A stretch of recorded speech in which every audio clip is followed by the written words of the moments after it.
जय श्री राम दोस्तों। आज हम पीजीबीपी के बाद हमारा कैपिटल गेन का चैप्टर शुरू कर रहे हैं। तो आज से हम कैपिटल गेन के बारे में सीखेंगे। कैपिटल गेन की शुरुआत हमारी होती है। कैपिटल गेन किसे कहते हैं, उसमें कैपिटल क्या है। तो सबसे पहले तो कैपिटल गेन कब आएगा, ट्रांसफर ऑफ कैपिटल एसेट। मतलब अगर मैं कोई कैपिटल एसेट को ट्रांसफर करूंगा तभी मेरा कैपिटल गेन आएगा। तो सबसे मेन चीज हो गया कि सबसे पहले तो ट्रांसफर होना चाहिए और कैपिटल एसेट का होना चाहिए। तो सबसे पहले तो हमें जानना पड़ेगा कि कैपिटल एसेट क्या चीज है, क्योंकि कैपिटल गेन तभी होगा जब कैपिटल एसेट ट्रांसफर होगी। तो सबसे पहले कैपिटल एसेट का मीनिंग समझते हैं। प्रॉपर्टी ऑफ एनी काइंड, कोई भी टाइप की अगर प्रॉपर्टी है, वो चाहे मूवेबल हो, इमूवेबल हो, कनेक्टेड टू बिजनेस हो या बिजनेस से ना कनेक्टेड हो, वह सभी एसेट को हम कैपिटल एसेट कहेंगे। लेकिन इसमें जैसे हमारा बिजनेस से रिलेटेड स्टॉक इन ट्रेड है, जो कि हम बिजनेस में उसका सेल परचेज करते हैं, तो जो अगर बिजनेस से कनेक्टेड स्टॉक इन ट्रेड है तो वो हमारा कैपिटल एसेट नहीं होगा। रूरल एग्रीकल्चर लैंड है तो उस पर हमें कभी कैपिटल गेन नहीं लगता, वो भी एग्जेम्प्ट है, तो वो भी कैपिटल एसेट नहीं कहलाएगी। इसके अलावा हमारे जो कुछ पर्सनल इफेक्ट्स है, कुछ मूवेबल प्रॉपर्टीज है, जैसे कार है, टीवी है, मोबाइल है, इन सब पे नहीं लगता। मतलब कोई भी मूवेबल एसेट पे जो हमारे पर्सनल नेचर के है उस पे कभी भी कैपिटल गेन नहीं लगता है। लेकिन हमें याद रखना है, कुछ 6 चीजें याद रखनी है जिनके ऊपर हमें कैपिटल गेन लगेगा। देखिए कैपिटल गेन एक बार फिर से समझते हैं। सबसे पहले कैपिटल एसेट का मीनिंग क्या है, कैपिटल एसेट क्या है जिसपे कैपिटल गेन लगेगा। तो property of any kind, property of any kind, वो चाहे मूवेबल हो, इमूवेबल हो, कनेक्टेड टू बिजनेस हो या नहीं हो, सभी हमारे जो है कैपिटल एसेट कहलाए जाएंगे।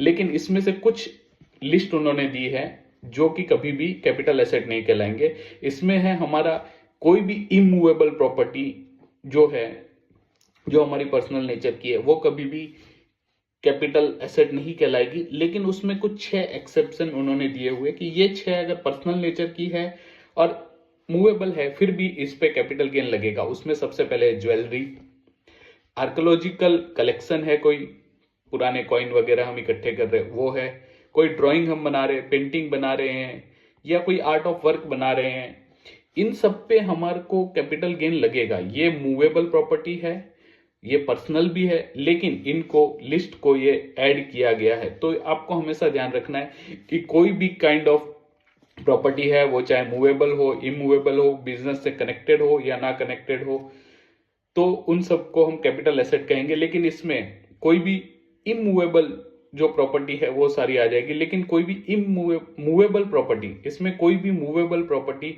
नहीं आएगी जो कि हमारे पर्सनल नेचर की है। जैसे टीवी हो गया, कार हो गया, मोबाइल हो गया, मोटर बाइक हो गई, हमारी घर में हमारा फ्रिज हो गया, उन पे कैपिटल गेन नहीं लगता है, उनको सेल करने से कैपिटल गेन नहीं लगता है। हमारी अगर कोई रूरल एग्रीकल्चर लैंड है तो वो भी कैपिटल एसेट की डेफिनेशन में नहीं आती है। लेकिन कुछ पर्सनल मूवेबल एसेट्स हैं जिनको स्पेसिफिकली ऐड किया गया है कैपिटल गेन के चैप्टर में, जिसमें कैपिटल गेन लगेगा। जैसे कि हम घर में कोई ज्वेलरी वगैरह है उसको सेल करते हैं, बुलियंस वगैरह है, गोल्ड के कॉइन वगैरह रखे हैं, अगर उसको सेल करते हैं तो उस पर हमें कैपिटल गेन लगेगा। इसके अलावा आर्कोलॉजिकल कलेक्शन है, स्कल्पचर है, ड्राइंग्स है, पेंटिंग है, कोई भी आर्ट ऑफ वर्क है, तो उन पे हमारा कैपिटल गेन लगेगा।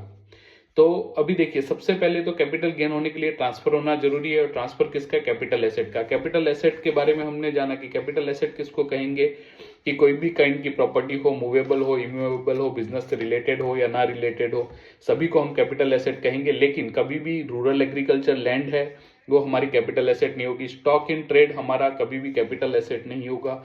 इसके अलावा अगर हमारे कोई पर्सनल नेचर की मूवेबल एसेट्स है, जैसे कि मोबाइल है, कार है, टीवी है, फ्रिज है, ये कभी भी हमारे कैपिटल गेन में नहीं आएंगे। लेकिन कुछ 6 पर्सनल मूवेबल चीजों को इन्होंने स्पेसिफिकली ऐड किया है। वो ज्वेलरी है, आर्कोलॉजिकल कलेक्शन है, हमारा आर्कोलॉजिकल कलेक्शन है, हमारा ज्वेलरी है, इसके अलावा कोई पेंटिंग है, ड्राइंग है, तो ये सारी कुछ चीजों को उन्होंने स्पेसिफिकली कैपिटल गेन में ऐड किया हुआ जिसपे कैपिटल गेन हमें लगेगा।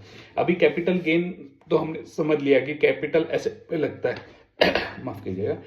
अब हम समझेंगे कि कितने टाइप का कैपिटल गेन होता है। एक तो शॉर्ट टर्म कैपिटल गेन हो सकता है, तो एक तो लॉन्ग टर्म कैपिटल गेन हो सकता है। सबसे पहले हम समझेंगे कि शॉर्ट टर्म कैपिटल गेन कब होगा और लॉन्ग टर्म कैपिटल गेन कब होगा, क्योंकि शॉर्ट टर्म कैपिटल गेन के लिए अलग टैक्स रेट रहता है और लॉन्ग टर्म कैपिटल गेन के लिए अलग टैक्स रेट रहता है। तो हम उसके बारे में यहां पर पढ़ेंगे कि शॉर्ट टर्म क्या है, लॉन्ग टर्म कैपिटल गेन क्या है। अगर कोई भी एसेट अगर मैं 36 मंथ से ज्यादा के लिए रखता हूं तो वो मेरा लॉन्ग टर्म रहेगा, और अगर मैं कोई भी एसेट को 36 मंथ या उससे कम रखता हूं तो वो मेरी शॉर्ट टर्म कैपिटल एसेट कहलाएगी। देखिए, आप फिर से एक बार मैं आपको बताता हूं, अगर हमारे पास कोई भी एसेट है जो अगर मैं 36 मंथ से ज्यादा रखता हूं तो वो लॉन्ग टर्म रहेगी, और अगर 36 मंथ या उससे कम रखता हूं तो वो शॉर्ट टर्म कैपिटल एसेट कहलाएगी। लेकिन इसमें कुछ एक्सेप्शंस है कि अगर मैंने शेयर मार्केट में ट्रेड करता हूं, मेरे लिस्टेड इक्विटी शेयर है जो स्टॉक मार्केट में लिस्टेड है वैसे इक्विटी शेयर है, या फिर इसके अलावा कोई ऐसा म्यूचुअल फंड है जो इक्विटी ओरिएंटेड म्यूचुअल फंड है, उसमें वो 36 मंथ नहीं रहेगा, उसमें मेरा हो जाएगा 12 मंथ। जनरली हमारा 36 मंथ और उससे कम रहता है तो शॉर्ट टर्म, और 36 मंथ से ज्यादा रहता है तो लॉन्ग टर्म रहता है। लेकिन अगर मेरा इक्विटी शेयर कैपिटल है या मेरा ऐसा कोई म्यूचुअल फंड है जो इक्विटी शेयर ओरिएंटेड है, तो ये जो शॉर्ट टर्म है वो मेरा 12 मंथ या उससे लेस रहेगा तो 12 मंथ, उससे लेस रहेगा तो शॉर्ट टर्म, और 12 मंथ से ज्यादा होगा तो लॉन्ग टर्म हो जाएगा। उसी तरीके से कोई अनलिस्टेड इक्विटी शेयर है या लैंड या बिल्डिंग है, उसमें ये जो 36 मंथ है वो 24 मंथ हो जाएगा। मतलब लैंड और बिल्डिंग के लिए अगर मैं 24 मंथ या उससे कम समय के लिए रखता हूं तो वो मेरा शॉर्ट टर्म रहेगा, और 24 मंथ से ज्यादा रखता हूं तो वो लॉन्ग टर्म रहेगा। तो देखिए, अभी तक हमने सीखा कि कैपिटल गेन केस पे लगता है ट्रांसफर ऑफ कैपिटल एसेट, कि कोई भी कैपिटल एसेट ट्रांसफर होगी। स्टॉक इन ट्रेड को अगर मैं ट्रांसफर करता हूं तो उस पर नहीं लगेगा, क्योंकि वो कैपिटल एसेट ही नहीं है। तो कोई भी ट्रांसफर होना जरूरी है और कैपिटल एसेट का ट्रांसफर होना जरूरी है। और दूसरा हमने सीखा कि शॉर्ट टर्म और लॉन्ग टर्म। शॉर्ट टर्म कब रहेगा? जनरली 36 मंथ या उससे कम होता है तो शॉर्ट टर्म, और 36 मंथ से ज्यादा रहेगा तो आपका लॉन्ग टर्म रहता है। लेकिन इसमें कुछ एक्सेप्शंस है। एक है जैसे इक्विटी शेयर्स है या इक्विटी ओरिएंटेड म्यूचुअल फंड है, उसमें हमें ये 36 मंथ नहीं, वो 12 मंथ देख आएगा। अगर वो 12 मंथ से कम है तो शॉर्ट टर्म, और 12 मंथ से ज्यादा है तो वो लॉन्ग टर्म रहेगा। उसी तरह अगर अनलिस्टेड शेयर है या लैंड या बिल्डिंग है, इमूवेबल प्रॉपर्टी है, तो उसमें ये 24 मंथ तक रहता है। अभी हम थोड़ा सा कैलकुलेशन सीखेंगे कि किस तरह से बेनिफिट मिलता है। जब शॉर्ट टर्म में हमें एक इंडेक्सेशन आपको सीखना पड़ेगा। ये इंडेक्सेशन का बेनिफिट हमें शॉर्ट टर्म में नहीं मिलता है, सिर्फ लॉन्ग टर्म में मिलेगा। तो हम आज देखते हैं कि अगर लॉन्ग टर्म हो और इंडेक्सेशन का बेनिफिट कैसे मिलता है। एक बार वो कैलकुलेशन में आपको बता देता हूं। ये आने वाले सभी सम में हमारे को काम आने वाला है। जब भी लॉन्ग टर्म आएगा तो हमें इंडेक्सेशन कैलकुलेशन करना पड़ेगा और उसका कॉस्ट ऑफ एक्विजिशन यहां से निकालना पड़ेगा। देखिए, आपके लिए मैंने एक एग्जांपल लिया, परचेज ऑफ हाउस। मैंने एक हाउस परचेज किया था 2005-06 में जो 10 लाख रुपीज का था, और उसको मैंने सेल कर दिया 30 सितंबर 2023 को। तो सबसे पहले तो 5-6 जब मैंने परचेज किया था उस साल में, ये देखिए, ये टेबल जो मैंने दिया है ना वो आपको याद नहीं करना है। ये टेबल शुरू हुआ था 2001-2 से शुरू हुआ था 100 रुपए से, और आज की डेट में ये 24-25 में 363 इसका इंडेक्सेशन कॉस्ट पहुंचा हुआ है। इसका क्या यूज है और कैसे कैलकुलेशन करते हैं वो देख लेते हैं। सपोज मैंने एक, हमारा क्या लेना है, कॉस्ट ऑफ एक्विजिशन।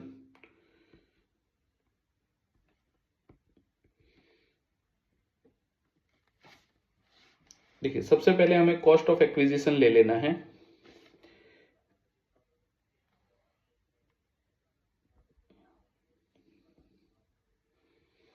सबसे पहले हमें कॉस्ट ऑफ एक्विजिशन ले लेना है। तो हमारे यहाँ कॉस्ट ऑफ एक्विजिशन है 10 लाख रुपीज का, और अभी हमें इसे इंडेक्स करना है। कब? लॉन्ग टर्म में।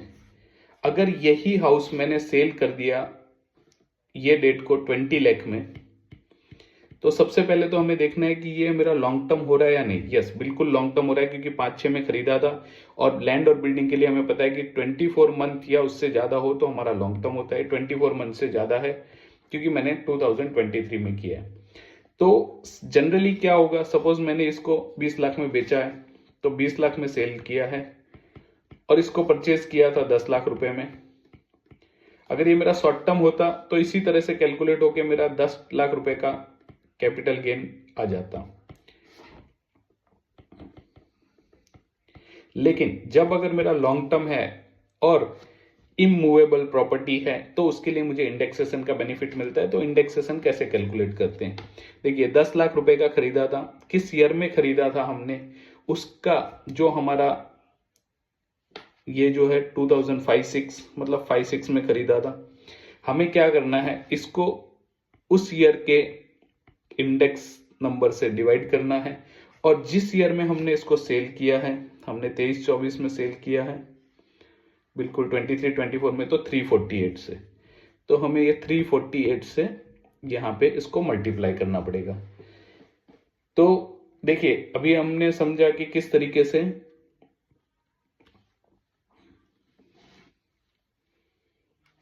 एक मिनट दोस्तों,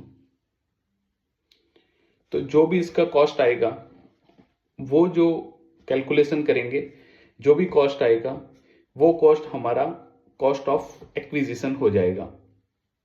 मान लीजिए कि इसका कैलकुलेशन करने पर हमें मिलता है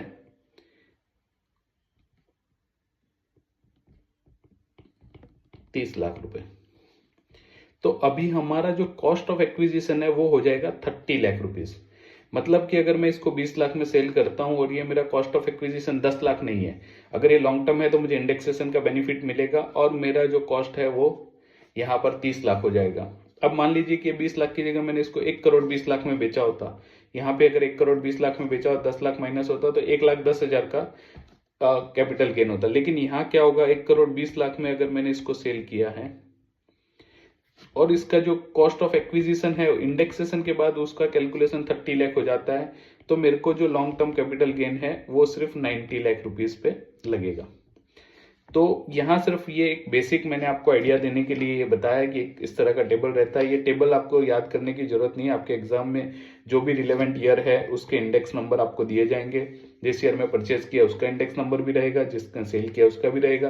तो आपको क्या करना है, जो कॉस्ट ऑफ एक्विजिशन है जिसमें अपने परचेज किया है उसको मल्टीप्लाई कर देना है सेल ईयर के इंडेक्स कॉस्ट से और डिवाइड कर देना है परचेज से। तो आपका जो इंडेक्सेशन के बाद कॉस्ट ऑफ एक्विजिशन है वो आ जाएगा और उसी को हमको जो नेट सेल प्राइस है उसमें से माइनस कर देना है। तो हमारा जो भी आएगा वो कैपिटल गेन आएगा और उस पर हमें कैपिटल गेन लगेगा। अभी तक सीखा कि कैपिटल एसेट होना चाहिए, उसका ट्रांसफर होना जरूरी है, या तो शॉर्ट टर्म होगा लॉन्ग टर्म आएगा। लॉन्ग टर्म है तो जो इंडेक्सेशन का कैलकुलेशन हमने सीखा।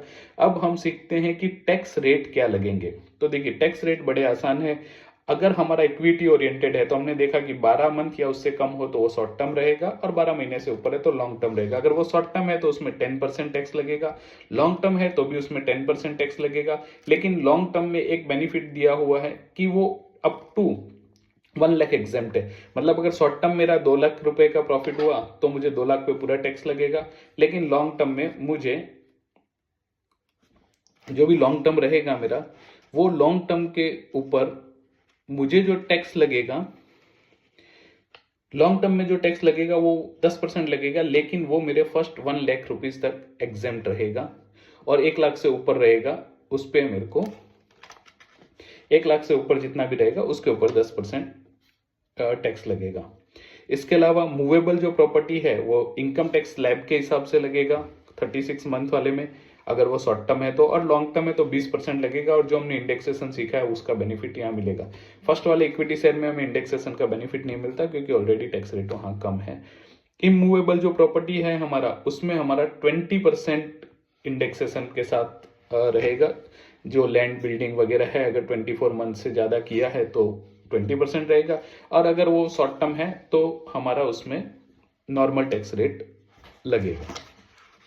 तो आज के लिए दोस्तों इतना ही। अगले लेक्चर में हम और डिटेल में सीखेंगे और सम्स कैसे कैलकुलेट करने हैं वो जानेंगे। आज मैं आपको एक बार वापस रिवीजन करवा देता हूं। सबसे पहले हमने देखिए, आपको ये लेक्चर 5-6 बार देखना है ताकि ये सारी चीजें आसानी से याद हो जाए आपको। तो आपके जो सम करने में है आपको कोई दिक्कत नहीं होगी। हमने सबसे पहले जाना कि कैपिटल गेन किसको कहते हैं। ट्रांसफर ऑफ कैपिटल एसेट से अगर कोई प्रॉफिट होता है तो उसे कैपिटल गेन कहते हैं। वो शॉर्ट टर्म हो सकता है तो लॉन्ग टर्म हो सकता है।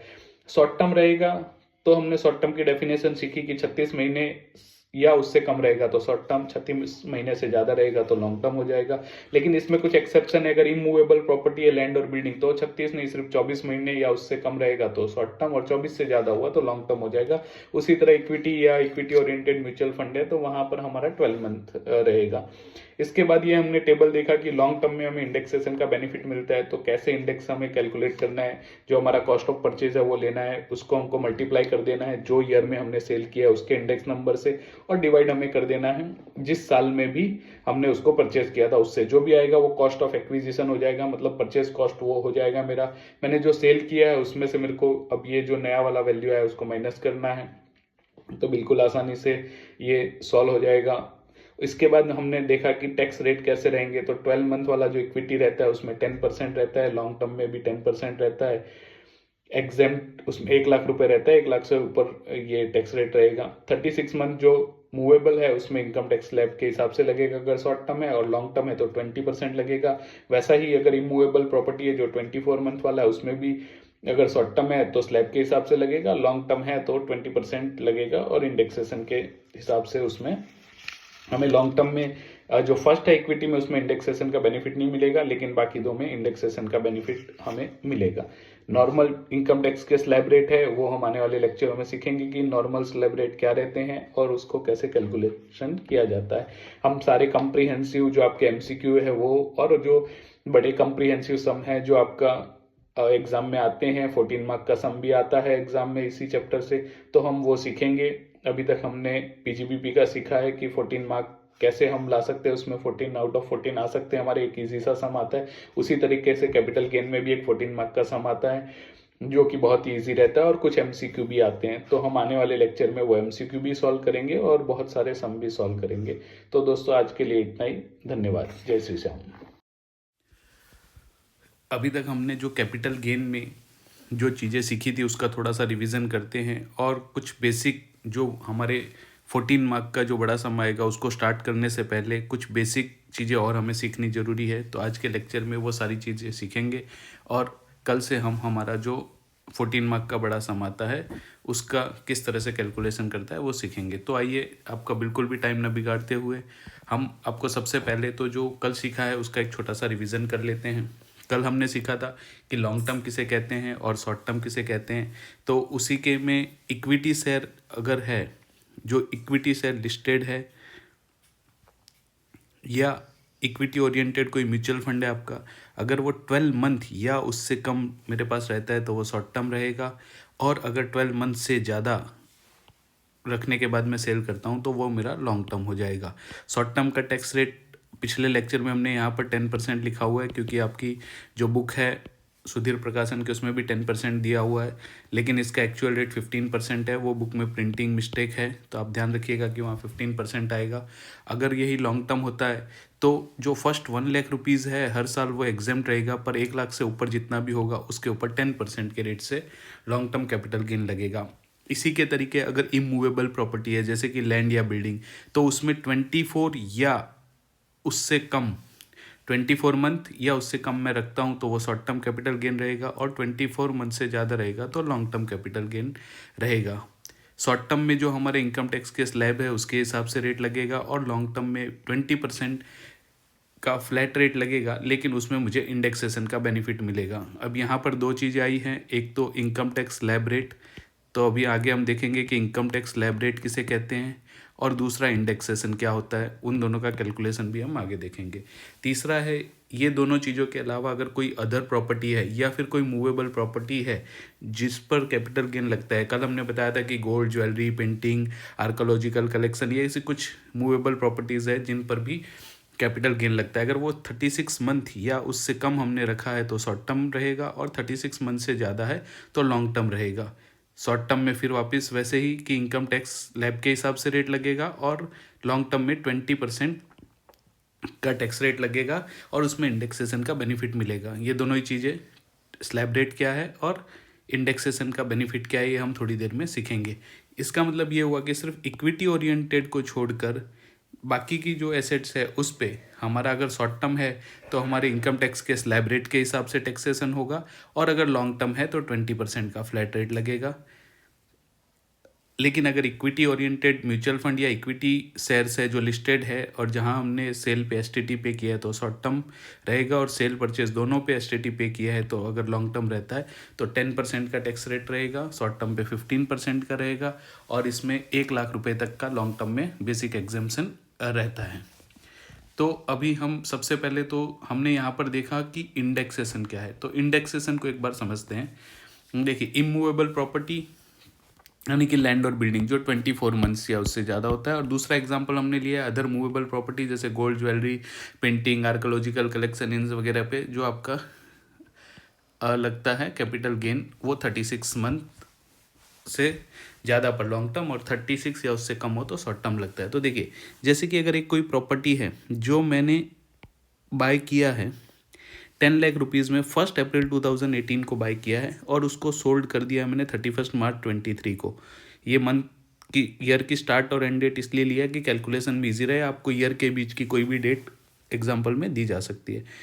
तो सबसे पहले इंडेक्सेशन कॉस्ट कैसे निकालेंगे, हमने जो बाय किया है परचेज प्राइस को हमें मल्टीप्लाई करना रहेगा, जो हमारा परचेज प्राइस है उसको मल्टीप्लाई करना रहेगा सबसे पहले सेल ईयर के इंडेक्स से। सेल ईयर का इंडेक्स यहाँ पे हमें दिया हुआ है कि 23 के लिए इंडेक्सेशन जो हमारा इंडेक्स नंबर है उसके हिसाब से हमारा जो इन्फ्लेशन इंडेक्स है उसके हिसाब से 348 है, और जो 2018 का है वो 280 है। तो हमें मल्टीप्लाई करना है ईयर ऑफ सेल से और डिवाइड करना है हमें ईयर ऑफ बाय से, मतलब जिस साल में हमने वो बाय किया था। तो इसका जो भी कॉस्ट आएगा, ये कैलकुलेशन यहाँ पे मैंने करके दिखाया हुआ आपको, तो इसका कैलकुलेशन आएगा 12,42,857, और ये सेल हमने किया है 20 लाख रुपीज़ में। 20 लाख में से ये 12 लाख माइनस करूँगा तो मेरा 7,57,143 ये मेरा लॉन्ग टर्म कैपिटल गेन आएगा, और इस पर 20% से टैक्स लगाएंगे तो 151 आएगा। अगर यही शॉर्ट टर्म होता तो क्या रहता, मेरा 20 लाख रहता, कोई इंडेक्सेशन का बेनिफिट नहीं मिलता, मेरा सिर्फ 10 लाख मेरा परचेज प्राइस माइनस होता, तो मेरा लॉन्ग टर्म कैपिटल गेन जो है उसकी जगह शॉर्ट टर्म कैपिटल गेन आता और वो पूरा 10 लाख रुपीज़ होता। लेकिन ये लॉन्ग टर्म होने की वजह से मुझे इंडेक्सेशन का बेनिफिट मिलता है। इंडेक्सेशन में क्या करते हैं हम, जो भी हमारा एसेट का परचेज प्राइस है उसको हम मल्टीप्लाई करते हैं जिस ईयर में हमने सेल किया है उसके इंडेक्स कॉस्ट से, और डिवाइड करते हैं जिस साल में परचेज किया है। इसकी वजह से वो जो वैल्यू है वो बढ़ जाएगी और उसका बेनिफिट हमें मिलेगा। ऐसा ही अगर देखिए gold, jewellery, painting, archaeological collection वगैरह अगर कुछ है और वो हमने परचेज किया हुआ है तो उसमें भी इसी तरह रहेगा कि देखिए हमने उसको बाय किया है 2016 में 1 अप्रैल को 5 लाख रुपीज़ में और सेल किया 8 लाख में। अभी आप देखिए इंडेक्स कॉस्ट तो मेरा कैसे होगा, 5 लाख मल्टीप्लाई जो 2003 का इंडेक्स कॉस्ट है और डिवाइड बाय 2016 का जो इंडेक्स कॉस्ट है 5 लाख। ये सिर्फ हम एज्यूम कर रहे हैं अभी कि ये इंडेक्स नंबर रहेगा। ये इंडेक्स नंबर जो भी है वो आपको एग्ज़ाम में दिया रहेगा, तो आपको उसको याद करने की या रटने की ज़रूरत नहीं है। आपके एग्ज़ाम में जो भी इंडेक्स नंबर दिया है वही नंबर आपको लेना है, पर याद रखना है आपको मल्टीप्लाई करना है सबसे पहले सेल का जो ईयर है उससे और डिवाइड करना है परचेज से। हमेशा याद रखिए कि जो ज़्यादा बड़ा है उससे हमें मल्टीप्लाई करना है और डिवाइड करना है वो छोटे से करना है। तो ये जो 5 लाख का कॉस्ट है वो मेरा बढ़ के 6,59,000 आ जाएगा, जो कि मेरा 8 लाख का टोटल सेल प्राइस है। यहाँ पर देखिए सेल मैंने 8 लाख में किया है 2000, उसमें से मुझे 659,090 माइनस कर देना है। मेरा जो 1,49,10 का ये मेरा आएगा लॉन्ग टर्म कैपिटल गेन, और इसी को अगर इसके ऊपर मैं 20% से अप्लाई करूंगा, क्योंकि लॉन्ग टर्म कैपिटल गेन हमने अभी ऊपर देखा कि 20% के रेट से रहता है, तो 20% के रेट से मल्टीप्लाई करेंगे तो 28,182 हमारा ये टैक्स रेट आ जाएगा। अभी देखिए इसके बाद हम ऊपर देख रहे थे ये तो हो गया इंडेक्सेशन। दूसरी चीज़ हम देख रहे थे कि टैक्स रेट के स्लैब, इनकम टैक्स के स्लैब के हिसाब से लगेगा। तो एक बार करंट ईयर के लिए जो हमारे फिनेंशियल ईयर के लिए एप्लीकेबल है उसके स्लैब रेट मैं आपको बता देता हूँ। अगर कोई व्यक्ति है और वो इंडिविजुअल है, देखो रेसिडेंट इंडिविजुअल के लिए ये सारी चीज़ें एप्लीकेबल है, नॉन रेसिडेंट के लिए अलग होता है। तो आप अभी रेसिडेंट का ही सीख रहे हैं तो वो रेसिडेंट टैक्स पेयर होना चाहिए। अगर वो 60 ईयर से कम है, मतलब नॉर्मल सभी के लिए, आप हम सभी के लिए टैक्स रेट क्या रहेगा, 2.5 लाख तक कोई टैक्स नहीं रहेगा, 2.5 से 5 लाख तक 5% रहेगा, 5 लाख से लेके 10 लाख तक 20%, और 10 लाख के ऊपर 30% रहेगा। लेकिन अगर उसकी एज 60 ईयर्स से ज़्यादा है, अप टू 80 ईयर्स, मतलब 60 से 80 साल के बीच में कोई है, तो उसमें ये जो 2.5 लाख का नील है वो 3 लाख रुपए तक नील हो जाएगा। 3 से 5 लाख में यहाँ पर 2.5 से 5 था ऊपर, जो अभी यहाँ पर 3 लाख से 5,000 5% है। और 5 से 10 और 10 से ऊपर 20 और 30% सेम ही रहता है। अगर कोई सुपर सीनियर सिटीजन इन्होंने कहा है, वो कौन रहेगा? 80 साल या उससे ज़्यादा का है तो सीनियर सिटीजन रहेगा। तो सीनियर सिटीजन को क्या है कि 5 लाख, जो आपका ये 2.5 लाख या 2.5 से 5 है, ये दोनों ही उसके लिए नील रहेगा सीनियर सिटीजन के लिए, मतलब ये दोनों स्लैब में। तो आप देखिए अप टू 5 लाख मतलब नील रहेगा। 5% के स्लैब सुपर सीनियर सिटीजन में नहीं आते हैं। 5 लाख से लेकर 10 लाख तक 20% रहता है और 10 लाख से ऊपर 30% रहता है। अभी आप एक ध्यान रखिएगा कि 87A का रिबेट इसमें मिलता है। अगर आपकी टोटल इनकम किसी भी केस में 5 लाख से कम है तो आपको कोई टैक्स नहीं आएगा। वो आने वाले लेक्चर में हम सीखेंगे। आप अभी इतना ही जान लीजिए कि अगर 5 लाख से कम आप कमा रहे हैं तो कोई भी टैक्स नहीं लगेगा। चाहे यहाँ 2.5 से 5 आपको लिखा है कि 5% लगेगा, लेकिन आपकी अगर टोटल इनकम 5 लाख से कम है तो ये नहीं लगेगा। 5 लाख से ऊपर जाएगी तो ये 5% आपको लगेगा।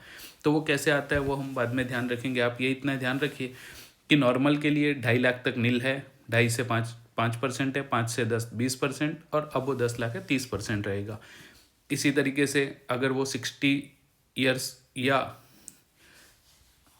60 साल से लेके 80 साल से कुछ कम है तब तक के लिए उसको 3 लाख पर नील रहेगा।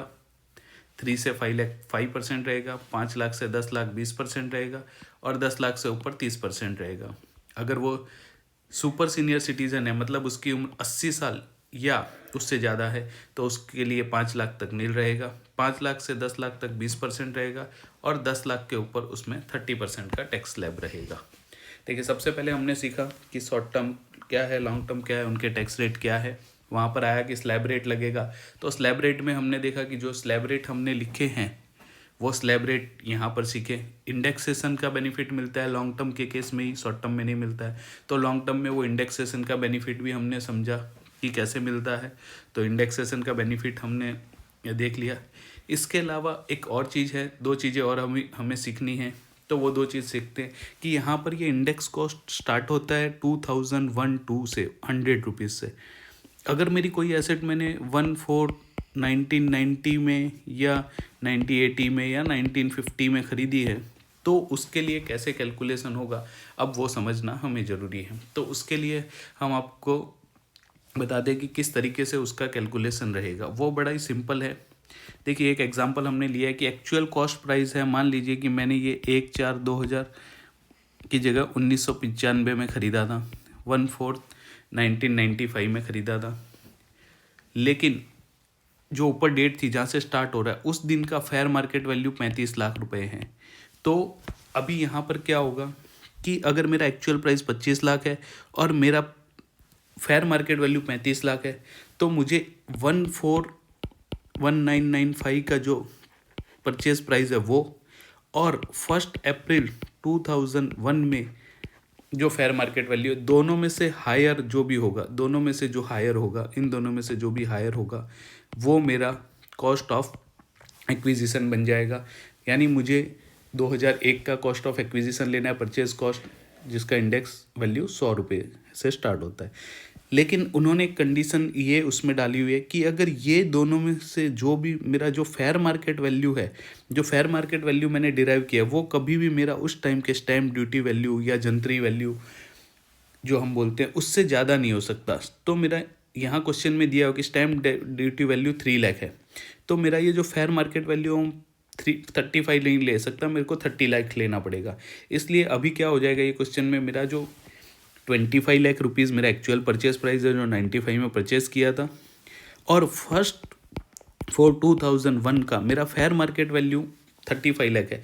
लेकिन एक कंडीशन है कि वो कभी भी मेरे जंतरी वैल्यू से ज़्यादा नहीं हो सकता। तो मेरा जंतरी वैल्यू 30 लाख है, तो मुझे यहाँ पर 30 लाख ही लेकर सम करना पड़ेगा। अगर यही मेरा जंतरी वैल्यू यहाँ 40 लाख होता तो मुझे जंतरी वैल्यू इग्नोर करना है, मेरा जो फेयर मार्केट वैल्यू है वही मुझे लेना है। लेकिन यहाँ पर जंतरी वैल्यू मेरे फेयर मार्केट वैल्यू से कम है, तो मैं जंतरी वैल्यू से ज़्यादा नहीं ले सकता। तो ये वाले केस में मेरा जो परचेज प्राइस है वो इन दोनों में से हायर लेना है। जो 35 लिखा है, लेकिन 35 मेरा फेयर मार्केट वैल्यू है, लेकिन वो मेरा फेयर मार्केट वैल्यू कभी भी स्टैम्प ड्यूटी वैल्यू से ज़्यादा नहीं हो सकता, तो मुझे 30 लाख लेना पड़ेगा। तो कॉस्ट ऑफ एक्विजिशन यहाँ मेरा 30 लाख हो जाएगा। अब यहाँ पर जो देखते हैं हम सब कि ये जो बिल्डिंग है जो मैंने लिया था, एसेट लिया था, उसको 2 करोड़ रुपीज़ में सेल किया है। तो यहाँ पर हमारा कॉस्ट ऑफ एक्विजिशन 30 लाख आया जो हमने यहाँ से डिराइव किया है, और ये 30 लाख को भी मुझे इंडेक्सेशन का बेनिफिट मिलेगा। ये 30 लाख रुपीज़ जो है उसको मुझे मल्टीप्लाई करना है सेल के ईयर से। तो मैंने इसको सेल कब किया हुआ है, इसको सेल मान लीजिए कि मैंने 2024-25 की कोई भी डेट को किया है। तो मुझे क्या करना पड़ेगा, 2024-25 का जो भी इंडेक्स सेशन का जो भी नंबर मेरे सम में दिया होगा उससे मल्टीप्लाई करना पड़ेगा, और मुझे डिवाइड बाय करना पड़ेगा 100 से। क्यों 100? क्योंकि मेरा 2001 का जो इंडेक्स कॉस्ट है, ये मेरा परचेज़ का हो गया।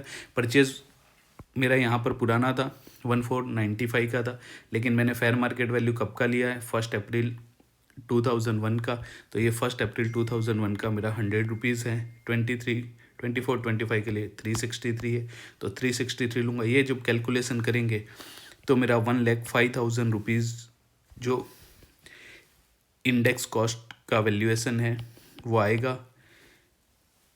अभी मुझे अगर मेरा कैपिटल गेन निकालना है तो मेरा सेल वैल्यू, सेल प्राइस है 2 लाख रुपीज़ का, उसमें से ये इंडेक्स करने के बाद वैसे तो मेरा 30 लाख का ही परचेज वैल्यू आ रहा है। फेयर मार्केट वैल्यू और स्टैम्प ड्यूटी में से मैंने जो निकाला है 30 लाख ही है, लेकिन यहाँ पर देखिए आप, मैंने उसको इंडेक्स करके 1,05,000 आ गया है।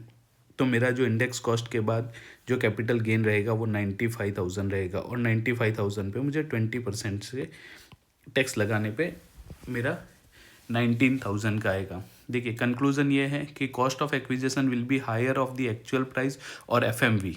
हायर प्राइस जो एक्चुअल परचेज किया है वो, या एफएमवी जो दोनों में होगा हायर होगा वही लूँगा, लेकिन एफएमवी कभी भी capped at the stamp duty value, मतलब वो कभी भी स्टैम्प ड्यूटी वैल्यू से ज़्यादा नहीं हो सकती। आज के दिन के लिए एक आखिरी है, हम एक देखेंगे ग्रैंडफादरिंग रूल।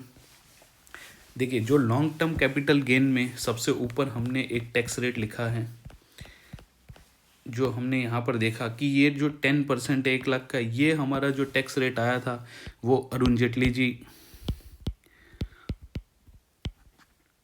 जी लेकर आए थे। 1 फरवरी 2018 को उन्होंने बजट की स्पीच में ये टैक्स लगाया था। इससे पहले लॉन्ग टर्म जो शेयर मार्केट में लॉन्ग टर्म कैपिटल गेन है उस पर कोई टैक्स नहीं लगता था, वो पूरा एग्जाम था, लेकिन ये 1 फरवरी 2018 से लगाया। तो इसका कैलकुलेशन की कुछ मेथड है, कुछ रूल है, जिसे ये लोग ग्रैंडफादरिंग रूल बोलते हैं। तो आज समझते हैं कि वो क्या रूल्स है। तो उसके लिए एक एग्जाम्पल हमारे पास है कि कोई इक्विटी ओरिएंटेड शेयर है जो मैंने purchase price, actual purchase price है मेरी, मान लीजिए कि 2009 में मैंने ख़रीदा था। एक्चुअल प्राइस मैंने 50 लाख रुपीज़ में ख़रीदा था, लेकिन इस पे तो कोई टैक्स था नहीं जब ख़रीदा था मैंने। उन्होंने 1 फरवरी 2018 से इस पे 10% टैक्स लगा दिया। तो अभी इन्होंने उस समय क्या बोला कि 1 फरवरी 2018 यानी उसका पिछला दिन, दैट मीन्स 31 जनवरी 2018 को जो भी आपकी फेयर मार्केट वैल्यू होगी वही आपकी कॉस्ट ऑफ एक्विजिशन गिनी जाएगी। मतलब क्या है कि अगर मेरा एक्चुअल प्राइस 50 लाख हो, 60 लाख हो, 10 लाख हो, कुछ भी हो, लेकिन जो 31 मार्च जिस दिन से टैक्स लगा उससे पिछले दिन आपकी जो वैल्यू थी उसको फेयर मार्केट वैल्यू को हम गिनेंगे आपके लिए कॉस्ट ऑफ एक्विजिशन।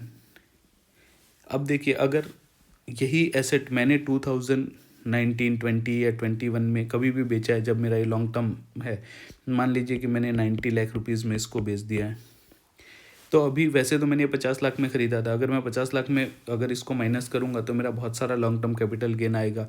और हम बोल सकते हैं कि जब हमने ख़रीदा तो ये टैक्स था नहीं तो हम क्यों दे। इसीलिए सरकार ने बोला, गवर्नमेंट ने बोला, अरुण जेटली जी ने बोला कि 31 जनवरी 2018 का जो फेयर मार्केट वैल्यू है उस दिन जो भी शेयर ट्रेड हुआ है उसका हाईएस्ट रेट हम उस दिन का ले सकते हैं, उसके हिसाब से 75 लाख रुपए है। तो हमें यहाँ पर 15 लाख रुपए पे ही लॉन्ग टर्म कैपिटल गेन लगेगा। और ऊपर हमने आपको बताया था कि 1 लाख रुपए का बेसिक एग्जाम्पशन इसमें से मिलता है, तो जो 14 लाख रुपीज़ है उसी पे हमारा टैक्स लगेगा। एक चीज़ इसमें ध्यान रखनी है कि जब भी ये 50 लाख और 75 लाख कर रहे हैं, 75 लाख कॉस्ट ऑफ एक्विजिशन ले रहे हैं, लेकिन अगर मेरा सेलिंग प्राइस से ये ज़्यादा कभी भी नहीं हो सकता। मान लीजिए यहाँ सेलिंग प्राइस मेरा 60 लाख रुपीज़ ही होता, तो मेरा ये जो 75 लाख रुपए है, वो जो मैं फेयर मार्केट वैल्यू ले रहा हूँ यहाँ पे, अगर मेरा सेलिंग प्राइस यहाँ 60 लाख रुपीज़ ही होता तो मैं ये 75 लाख लेके लॉस नहीं कर सकता। यहाँ मेरे को मैक्सिमम 60 लाख ही ये वैल्यू लेना पड़ता और ये मेरा नील आ जाता, तो कोई टैक्स मुझे नहीं लगता। मतलब कैपिटल लॉस नहीं हो सकता मुझे, सिर्फ कैपिटल गेन ही होना चाहिए। तो ये इसको एक ग्रैंडफादरिंग रूल बोलते हैं। तो ये भी आज हमने डिटेल में सीख लिया है। आने वाले लेक्चर में ये सभी प्रोविजंस लेके किस तरह के सम आपके एग्ज़ाम में आते हैं वो हम सॉल्व करेंगे। धन्यवाद दोस्तों। जय श्री राम दोस्तों। आज हमारा कैपिटल गेन में जो अभी तक हमने सीखा है उसके रिलेटेड एग्ज़ाम में किस तरह के सम आ सकते हैं वो आज हम सीखेंगे। तो ज़्यादा आपका टाइम ना वेस्ट करते हुए हम फर्स्ट क्वेश्चन से शुरू करते हैं। देखिए, फर्स्ट इलस्ट्रेशन जो हमारा है उसमें कहा गया है कि mister Shah a residential individual. देखिए, मिस्टर शाह है वो रेसिडेंशियल इंडिविजुअल है, purchase a house in July 2007 for 4,33,400। इन्होंने एक हाउस परचेज किया था जो कि 4,33,400 का था। He sold residential house in October 23। तो देखिए, उन्होंने परचेज जो किया था वो 2007-8 में परचेज किया था और जो उन्होंने सेल किया है वो किया है 2023-24 में। तो हमने इंडेक्स कॉस्ट सीखा था, ये हो गया हमारा लॉन्ग टर्म, क्योंकि ये 24 मंथ से ज़्यादा है। 24 मंथ से ज़्यादा है। अगर ये 24 मंथ से कम रहता है तो हम इसे शॉर्ट टर्म गिनते हैं और उसमें हमें इंडेक्सेशन का बेनिफिट नहीं मिलता, लेकिन यहाँ हमें इंडेक्सेशन का बेनिफिट मिलेगा। तो कभी भी इस तरह का जो भी सम आएगा वो हम स्टार्ट ऑलवेज करेंगे सेल प्राइस से। सेल कंसिडरेशन, हमारा सेल कंसिडरेशन यहाँ पर है 1,43,43,900 और ये सेल कंसिडरेशन में हमने जो परचेज किया है वो लॉन्ग टर्म है, तो हमें इस यहाँ इंडेक्सेशन का बेनिफिट मिलेगा। तो देखिए, हम यहाँ पर जो हमारा परचेज कॉस्ट है या परचेज प्राइस है उसका इंडेक्स वैल्यू किस तरीके से निकालेंगे। देखिए, सबसे पहले हमें क्या करना है, जो भी वैल्यू हमें दिया है 4,33,400 दिया है, उसको जिस ईयर में सेल किया है उस ईयर के इंडेक्स कॉस्ट से हमें मल्टीप्लाई करना है। तो हमने सेल किया इसको 2023-24 में, उस साल का इंडेक्स कॉस्ट है 348 और इसको हमने जो परचेज़ किया हुआ है वो हमने परचेज़ किया था इसको 2007-8 में, जिसका इंडेक्स कॉस्ट था 129। तो अभी हम इसको कैलकुलेट करेंगे, जो भी आंसर आएगा वो हमारा परचेज कंसिडरेशन हो जाएगा। देखिए, purchase consideration 4,33,400 into 348 divide by 129, ये जो हमारा वैल्यू आ रहा है वो 11,69,000। ये हमारा जो वैल्यू आ रहा है इसको हम यहाँ पे लिख लेते हैं 11,69,172 रुपीज़।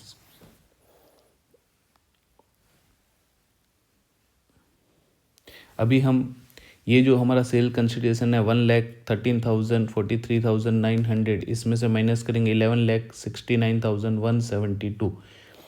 तो जो हमारा यहाँ कैपिटल गेन हो जाएगा, लॉन्ग टर्म कैपिटल गेन,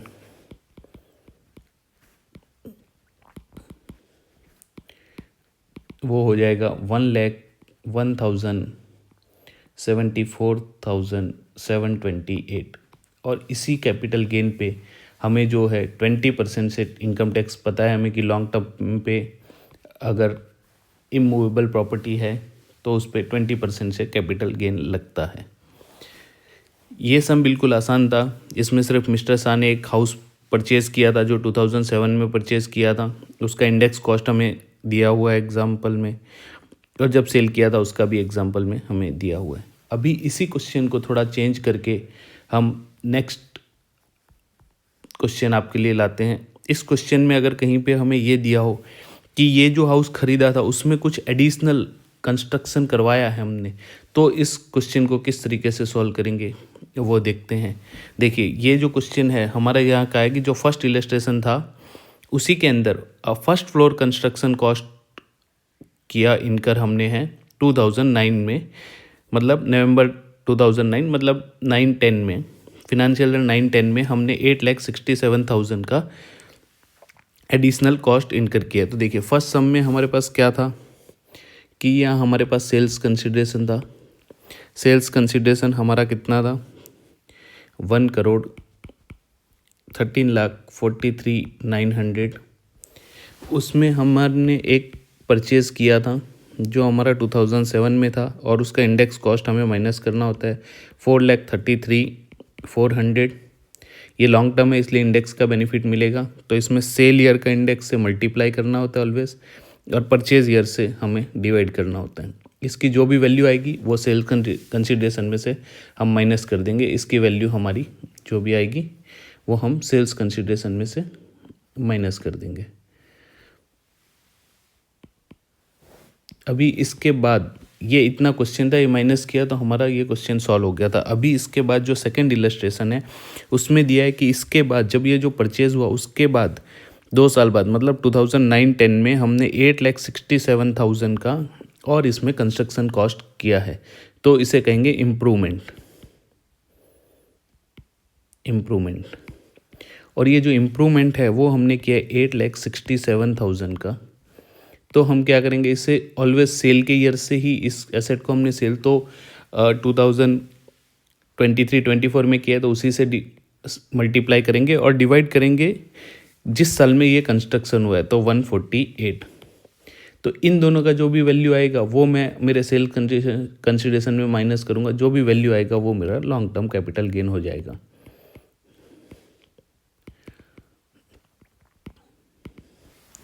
तो देखिए हम कैलकुलेट कर लेते हैं इसको एक बार।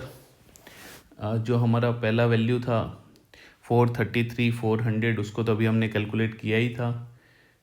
जो हमारा वैल्यू आ रहा था वो 11,69,172 आ रहा था, और इसी के साथ 8,67,000 को अगर 348 से मल्टीप्लाई करते हैं और 148 से डिवाइड करते हैं तो हमारा ये जो वैल्यू आता है वो आता है 20,38,622। तो अभी हमारा जो सेल्स कंसिडरेशन है 1,13,43,900, उसमें से हम जो हमारा परचेज का कॉस्ट है जो हमने इंडेक्स करके निकाला है उसको माइनस करेंगे। साथ ही जो हमने इम्प्रूवमेंट करवाया है 2 साल बाद उसका भी इंडेक्स कॉस्ट निकाल के हम माइनस करेंगे। तो जो हमारा कैपिटल गेन है वो आ जाएगा 81,36,106। देखिए यहाँ तक सम बहुत आसान था। इलस्ट्रेशन 1 में हमने देखा कि एक घर परचेज़ किया था और उसको सेल किया था। जो परचेज़ किया था उससे सेल का जो पीरियड है वो लॉन्ग टर्म था, तो हमें इंडेक्स कॉस्ट का बेनिफिट मिला और हमने इंडेक्स कॉस्ट के हिसाब से सॉल्व किया। नेक्स्ट है कि उसी क्वेश्चन में अगर ऐसा दिया होता कि हमने उसमें कुछ इम्प्रूवमेंट किया तो उसका भी एडजस्टमेंट लिया। अभी थर्ड क्वेश्चन जो हमारा है, जो फर्स्ट और सेकंड इलस्ट्रेशन है उसके बाद उन्होंने बताया कि ये जो कैपिटल गेन हुआ उससे एक न्यू हाउस हमने परचेज़ किया है 48 लाख रुपीज़ का। तो क्या कैपिटल गेन में कोई चेंज होगा? बिल्कुल चेंज होगा। यहाँ पर बहुत सारे डिडक्शन होते हैं सेक्शन 54 के, वो आने वाले लेक्चर में हम सारे सेक्शंस सीखेंगे किस सेक्शन में क्या बेनिफिट मिलता है और कब मिलता है। लेकिन यहाँ हमारे सम में दिया हुआ है, तो आपको इतना रखना है कि अगर कोई रेसिडेंशियल हाउस परचेज़ किया है अगर हाउस प्रॉपर्टी सेल करके, तो उसका हमें सेक्शन 54 में जो एग्जेम्पशन मिलता है तो उसका हमें एग्जेम्पशन यहाँ से माइनस कर देंगे और जो बची हुई अमाउंट होगी उसी पे कैपिटल गेन। अगर ये 48 लाख का नया घर मैं नहीं परचेज़ करता हूँ तो मेरे को 81 लाख रुपीज़ पे 20% का लॉन्ग टर्म कैपिटल गेन भरना पड़ेगा। लेकिन देखिए अगर मुझे टैक्स बचाना है और उसका मुझे कुछ टैक्स प्लानिंग करना है तो मैं इस तरह से किया है मैंने कि मैंने एक और घर है, नया घर, जो मेरा ये जो सेल कंसिडरेशन आया था उससे मैंने एक नया घर परचेज़ कर लिया है और वो नए घर की वैल्यू मेरी 48 लाख है। तो हमारा सेक्शन 48 का जो भी एग्जेम्पशन है वो हम यहाँ से माइनस करेंगे लेस 48 लाख रुपीज़ का। तो हमारा जो नेट जो कैपिटल गेन है 48 लाख माइनस होने के बाद हमारा नेट कैपिटल गेन इस सम में आ जाएगा 33,36,106। तो दोस्तों देखिए, आज हमने बेसिक सबसे पहले एक सम सीखा जिसमें एक सेल्स कंसीडरेशन था 1,13,00,000 का, और एक घर हमने जो सेल किया था उसको परचेज किया था, और वो परचेज का इंडेक्सेशन कॉस्ट निकाल के हमने जो भी वैल्यू निकाला उससे माइनस करने के बाद जो भी आया वो हमारा कैपिटल गेन था। नेक्स्ट हमने वही सेल्स कंसीडरेशन लिया, परचेज किया, लेकिन हमने एक उसमें एडजस्टमेंट दिया। अगर एग्जाम में ऐसा आता है कि कुछ इंप्रूवमेंट 1-2 साल बाद कराया है तो उसका भी इंडेक्स कॉस्ट हमने निकाला है। आपको सिर्फ ये याद रखना है कि परचेज में नीचे जो है परचेज का ईयर लेना है, इम्प्रूवमेंट करते हैं तो इम्प्रूवमेंट का ईयर लेना है। ऊपर तो दोनों में सेल ईयर ही आएगा जब हमने वो एसेट सेल किए, तो हमारा लॉन्ग टर्म कैपिटल गेन आ गया। और थर्ड एग्जाम्पल में हमने देखा कि कुछ हमें सेक्शन 54 में एग्जाम्पशंस मिलते हैं। वो सारे एग्जाम्पशन हम आने वाले लेक्चर्स में 1 बाय 1 सारे सीखेंगे, लेकिन अभी ये सम को सॉल्व करने, ये सम में दिया हुआ है तो उसको हमें क्या करना है, हाउस प्रॉपर्टी परचेज है, न्यू हाउस प्रॉपर्टी परचेज, तो उसे हमें माइनस कर देना है। जो हमारा लॉन्ग टर्म कैपिटल गेन आया उसमें से जो नेट बचेगा वही हमारा टैक्सेबल कैपिटल गेन रहेगा, taxable long term capital gain.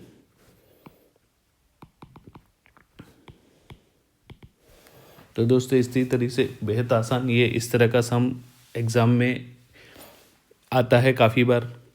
जो हमारा मेन सम बड़ा सम आता है वो 14 मार्क का आता है, लेकिन ये इस तरह के सम हमें MCQ वगैरह में मिल सकते हैं, तो हमें ये कैपिटल गेन कैलकुलेट करना आना चाहिए। जो बड़ा सम आता है उसमें भी इसी तरह के 2-3-4 एडजस्टमेंट हमसे पूछे जाते हैं और हमें पूरा सॉल्व करना होता है।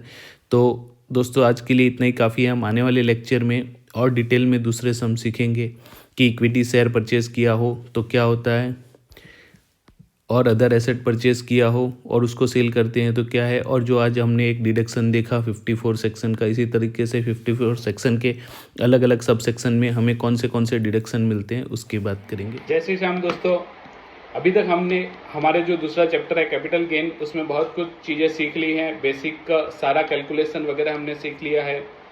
आज हम उसके आगे उस सम को, जो आपका एग्ज़ाम में किस तरह का सम आता है, उसको कैसे सोल्व करते हैं वो आज हम सीखेंगे। अभी आप इस स्क्रीन पे जो देख रहे हैं उसी तरह का सम आपको हर एग्ज़ाम में पूछा जाता है। यहाँ पर टाइप ऑफ एसेट कभी कभी कोई 1-2 चेंज होगा, डेट ऑफ परचेज या डेट ऑफ सेल चेंज हो जाएगा, या फिर उसमें अमाउंट चेंज हो जाएगी, लेकिन कुछ इसी तरह का सम आपको हर एग्ज़ाम में मिलता है जो 14 मार्क का आता है।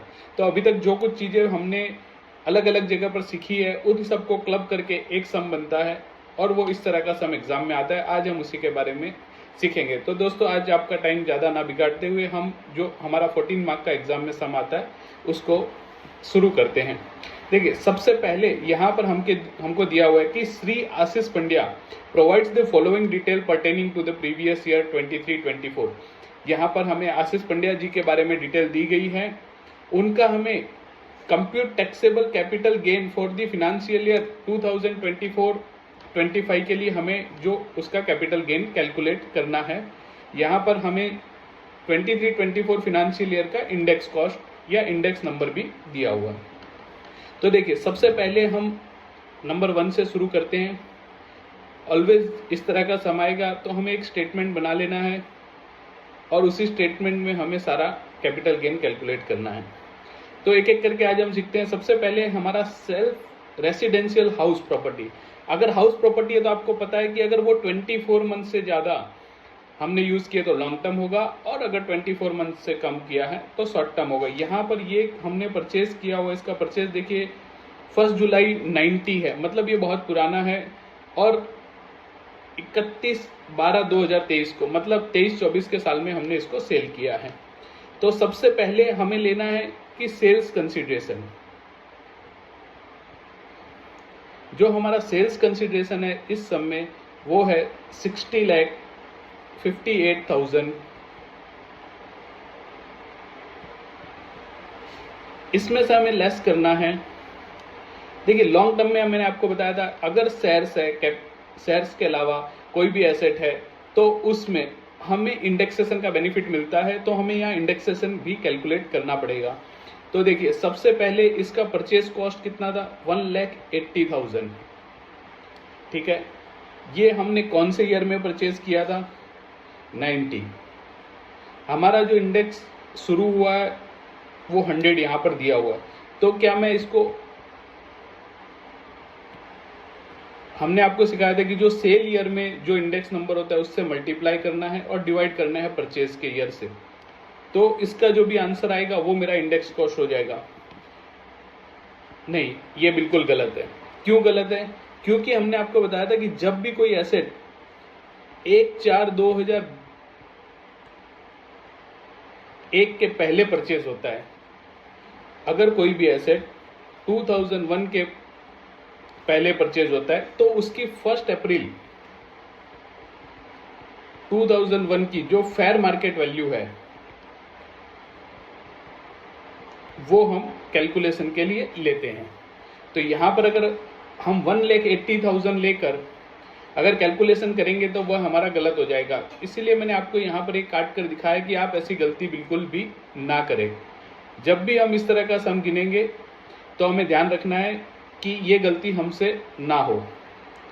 तो अभी इसी सम को हम सही तरीके से गिनने की कोशिश करेंगे कि किस तरह से इसका कैलकुलेशन होता है। देखिए यहाँ पर सबसे पहले हमने जो ये सम करने के लिए हमारी जो ये डेट है ये 1/4/2001 से पुरानी है। तो हमको सम में कहीं ना कहीं पर दिया होगा कि 1 अप्रैल 2001 की इसकी फेयर मार्केट वैल्यू क्या है। तो देखिए हमको फर्स्ट पॉइंट में दिया हुआ है कि जो हमारी सेल्फ रेसिडेंशियल हाउस प्रॉपर्टी है उसकी 1 अप्रैल 2001 को 16 लाख रुपीस की हमारी जो उसकी फेयर मार्केट वैल्यू थी। तो हमें इंडेक्सेशन किसका करना रहेगा, 16 लाख रुपीस का करना रहेगा। अगर मैं इंडेक्सेशन 1 लाख रुपए का करूंगा तो वो 1,80,000 का करूंगा तो गलत हो जाएगा, क्योंकि वो तो मेरी 1790 की है। और जो मेरा इंडेक्स नंबर स्टार्ट होता है वो आपको हमने बताया था कि 2001 से लेके 2002 से स्टार्ट होता है 100 नंबर से, और जो 2023 बढ़ते बढ़ते 2024 तक 348 हो गया है। बीच के जो ईयर में ट्रांजेक्शन हो रहे हैं उसके इंडेक्स नंबर भी हमें दिए हुए हैं। तो 16 लाख को मुझे जो ईयर में सेल हो रहा है उसके इंडेक्स नंबर से मल्टीप्लाई करना है, डिवाइड बाय परचेज। अभी ये मेरा अगर पुराना है तो मैंने जो कॉस्ट लिया है वो 1 अप्रैल 2001 की ली है, तो मुझे 2001-2 का ही इंडेक्स नंबर यहाँ पर लेना रहेगा। तो अगर मैं 16 लाख को हम 348 से मल्टीप्लाई करेंगे, डिवाइड बाय 110 करेंगे, तो हमारी जो वैल्यू आएगी उसको हम कॉस्ट यहाँ पर गिनेंगे। तो देखिए ये सब मैंने चीज़ें आपको यहाँ पर कैलकुलेट करके दिखाया हुआ है। इसके अलावा इसमें एक 15,000 रुपीज़ का ट्रांसफ़र चार्जेस है, तो वो 15 जो ट्रांसफ़र चार्जेस है वो भी मैं यहाँ से माइनस कर दूंगा। तो मेरे को यहाँ 15,000 ये माइनस करना है, और ये जो है मेरा इसका टोटल वैल्यू 16 लाख रुपीज़ को 348 सेल के ईयर का इंडेक्स नंबर से मल्टीप्लाई करना है, डिवाइड बाय जो परचेज ईयर है। अगर परचेज ईयर मेरा 1/4/2001 से पहले का है तो मैं 2001 की परचेज वैल्यू जो 16,000 है वो लूँगा और उसी ईयर का मैं इंडेक्स नंबर लूँगा। तो देखिए इसका कैलकुलेशन कैसे करेंगे, ये देखिए मेरा जो सेल्स कंसिडरेशन है वो 60,58,000 आया। ट्रांसफ़र एक्सपेंसेस है मेरा 15,000 है, वो मैंने लेस कर दिया। फिर मैंने जो मेरा 2001 की कॉस्ट की जो फेयर मार्केट वैल्यू थी उसको 348 से मल्टीप्लाई किया, 100 से डिवाइड किया, तो 55,68,000 रुपीज़ आए। तो मेरा जो 60 लाख है उसमें से मैं 15,000 और ये 55,680 माइनस कर दूंगा। मेरा टोटल जो कॉस्ट था वो 60,58,000 था, माइनस 15,000 मेरा ट्रांसफ़र कॉस्ट था,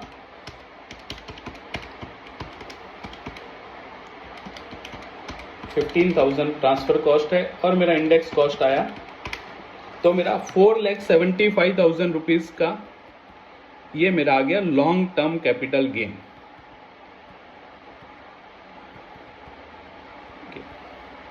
तो देखिए जो पहला एसेट था हमारा उसको वो लॉन्ग टर्म था, क्योंकि हमने 23 में सेल किया था और 90s में परचेज किया था, तो लॉन्ग टर्म है। उसका सेल्स कंसिडरेशन लिया हमने, उसमें से 15,000 रुपीज़ ये माइनस कर दिया, और इसके अलावा जो इसका इंडेक्स कॉस्ट आया वो भी हमने यहाँ से माइनस कर दिया, जो भी टोटल मेरा 4,75,000 रुपीज़ का लॉन्ग टर्म कैपिटल गेन आया। इसके अलावा अब हमें देखना पड़ेगा सम में कोई परचेज दिया हुआ है, क्योंकि हमें अगर कोई भी लॉन्ग टर्म गेन होता है, लॉन्ग टर्म कैपिटल गेन होता है, उसके सामने अगर हमने कोई एसेट, अगर कोई रेसिडेंशियल हाउस प्रॉपर्टी खरीदा है तो उसका हमें डिडक्शन मिलता है सेक्शन 54 में। तो अभी हम यहाँ देखेंगे कोटक महिंद्रा के शेयर्स है, वो भी मैंने पुराने परचेज किए हैं, 24 में सेल किया है। टिस्को के कुछ मेरे पास अनलिस्टेड शेयर है जो मैंने पुराने ईयर्स में परचेज किए हैं। इसके अलावा मेरे पास कुछ ज्वेलरीज है। देखिए यहाँ पर 5th नंबर के पॉइंट में है सेल्फ रेसिडेंशियल हाउस न्यू, उसको सेल का कोई डिटेल नहीं दिया, वो सिर्फ मेरे को परचेज दिया और वो मैंने करंट ईयर में ही परचेज किया है। तो मेरा जो भी कैपिटल गेन आया है 4,75,000, उसमें से मैं ये 4,48,000 का पूरा मुझे डिडक्शन मिल जाएगा, क्योंकि मैंने न्यू हाउस में जितना भी इन्वेस्ट कर दिया मेरे कैपिटल गेन में से वो मेरा माइनस हो जाएगा। तो मेरा यहाँ पर नेट कैपिटल गेन बचेगा 27,000 का। देखिए हमने किस तरह से इसको कैलकुलेट किया है।